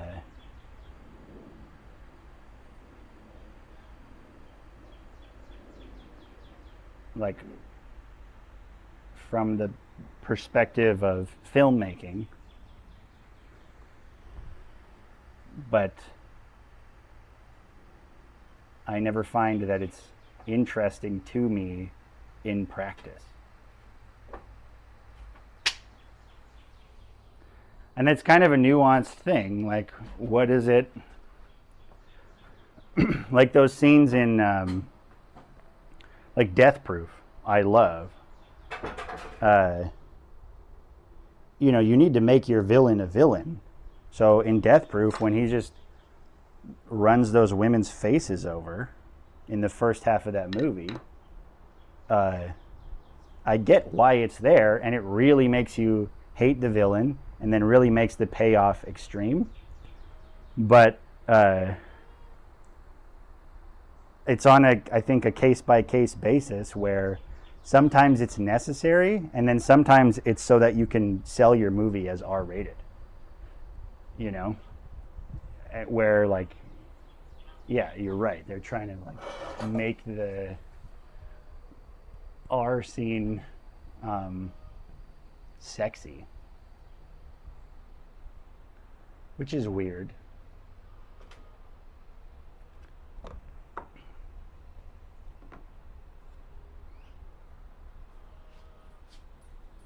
Yeah, and I can't condense that into a cohesive thesis that would apply to all films. It's basically an it depends kind of scenario, I think. And I just felt like it wasn't necessary in The Girl with the Dragon Tattoo.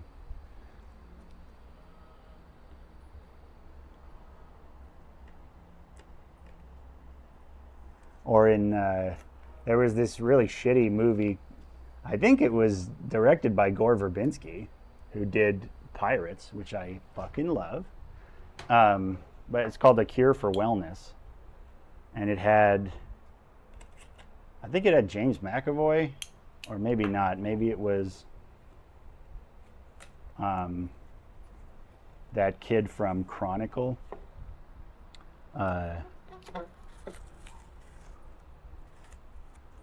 But it had like some cool ideas, and then it had this weird extended incest rape scene at the end.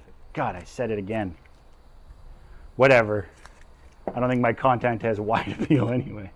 I'm criticizing it in the films, guys.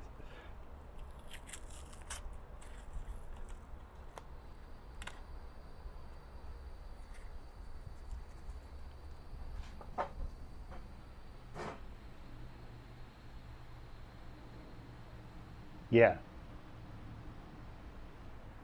Yeah, exactly.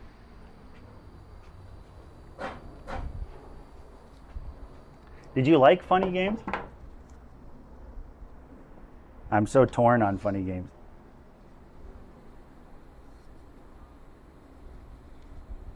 Because it's like it's an agenda, not a movie.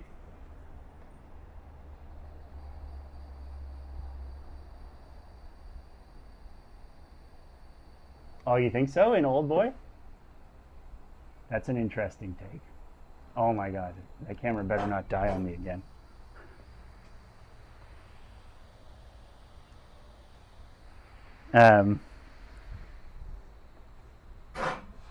Yeah, you felt like that took away from the ending?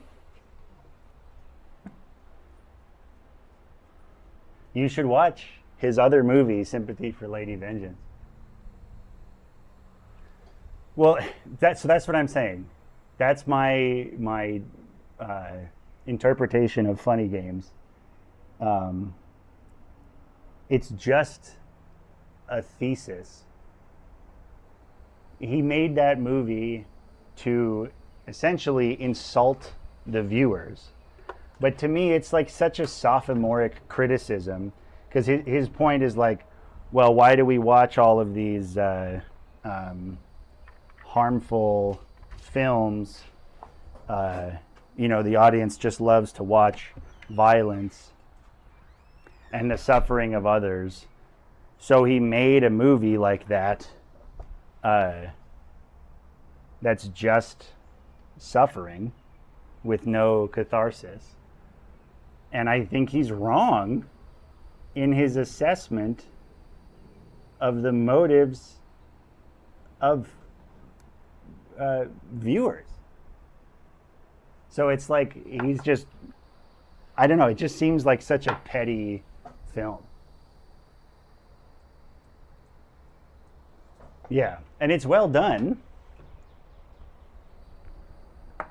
And I love Naomi Watts. And it's like just pain the whole time.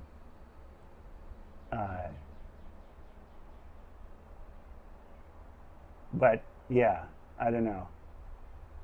I get what you're saying also, that it's not a film that you're supposed to enjoy. And that's fine. Neither is something like The House That Jack Built. But The House That Jack Built is like using a metaphor. Oh my God. My camera keeps dying.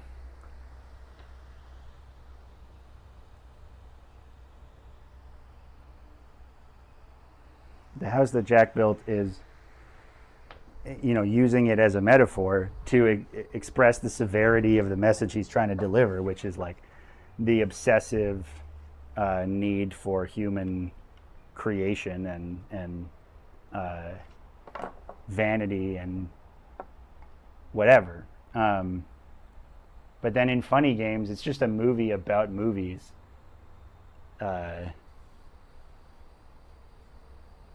And then he ends up, I don't know. Part of me thinks it doesn't do what he was trying to do.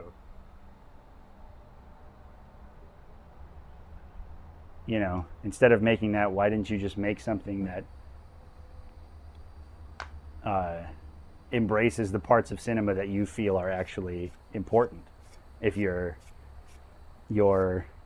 thesis is such an indictment of the moviegoer in general, leaning harder into it, like if you're against animal abuse, so you abuse animals extra hard, doesn't really seem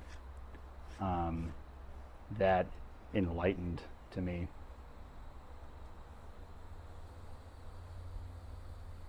And it does annoy me when a movie is like just an agenda, because then it should have just been an essay.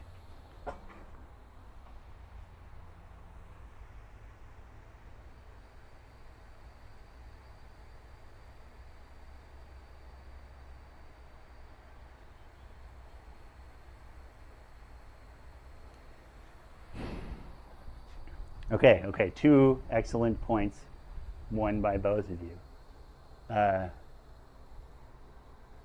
Odesu's adventure in finding out why is the good part.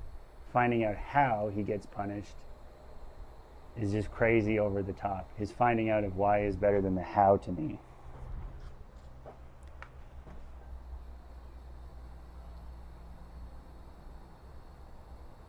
Yeah, welcome to our film analysis woodworking music podcast.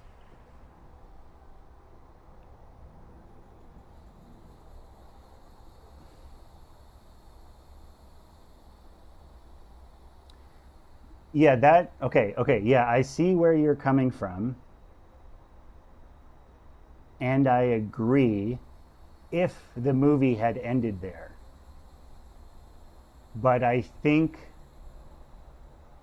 without thinking about it further, because I'm going to have to reflect on that for a little while, I do think some of it is redeemed by the fact that he's trying to get to like the movie is not about him figuring out why he was imprisoned and the horror of wouldn't it be crazy if a dude was manipulated into falling in love with his own daughter.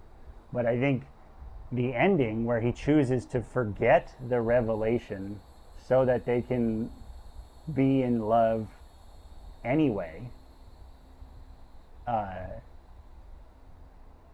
is where, like, it's a much more complicated and rich narrative conclusion than it just ending. If it just ended in the scene where he like cuts out his own tongue and realizes that, oh, it was his daughter the whole time, that would be a disappointing ending. But I think at the end that he goes back to the hypnotist makes that part of the script just a step on the way to that ending where he at least has some life left. But I might relent on that later if I think about it further. And then as far as I think I might be placing too much focus on the director and not the movie itself, that's true. And taken in a vacuum, which I think is a fine way to absorb a piece of art, I think, yeah, it's acceptable. It's a frighteningly brutal film, and like it. The thing that does frustrate me about it and makes me focus on the director, which I don't usually do, is that he made it twice, shot for shot, because he had that thesis. He specifically gave us, like he said that this is the reason I made the film. It's because it's been a long time since I looked at what he said about it, but he had a stated thesis rather than something where he's like, no, I just made this movie and you can do what you want with it. He's deliberately insulting the audience. And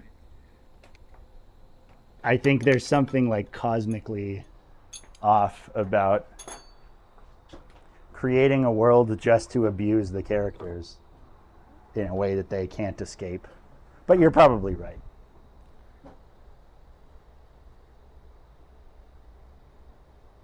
Yeah, right. No, and he has a point. I just think that the delivery of the film, I don't know.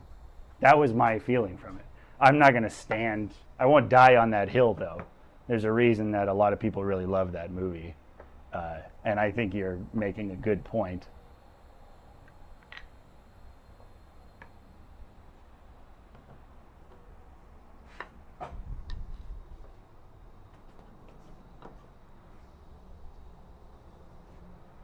And it was well done. Although, I don't know if you've seen both versions. I only saw the American one.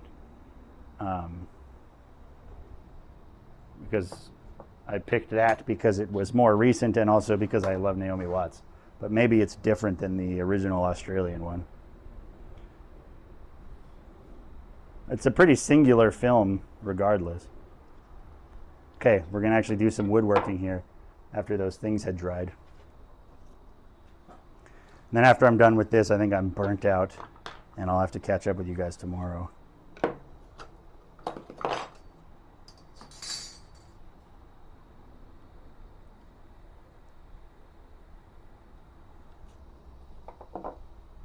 You know what? Maybe I need to let this dry longer.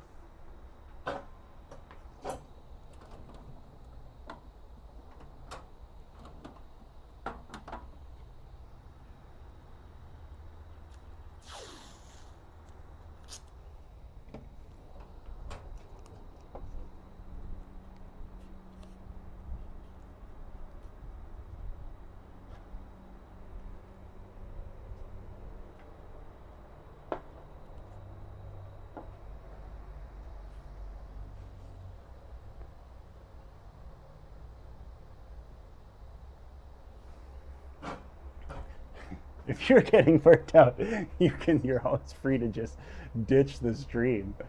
But yeah, I'm gonna go let some of these dry and do some glue ups when they're dry, and go hang out with my wife. I appreciate you guys being in the stream. This was fun as fuck. I should have been doing this from the beginning. Maybe I'd have my sanity back. Seriously, thank you for just making the day fun. Oh, Jesus.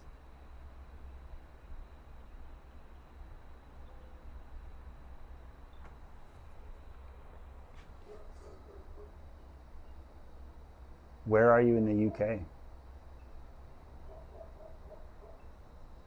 If you don't mind me asking. Yeah, that's true. We can just carry on the discussion without this crazy delay. Thank you guys. There's like a 20-second delay, so love you. I'll see you tomorrow on more epoxy stream. Epoxy moving review. We need topical prompts. I gotta start reading the news. Alright. Yeah, watch Sympathy for Lady Vengeance. That's excellent. If you can find it. I have it on my server. But I don't think I can broadcast that live. Alright, you guys have a good night. Thank you so much.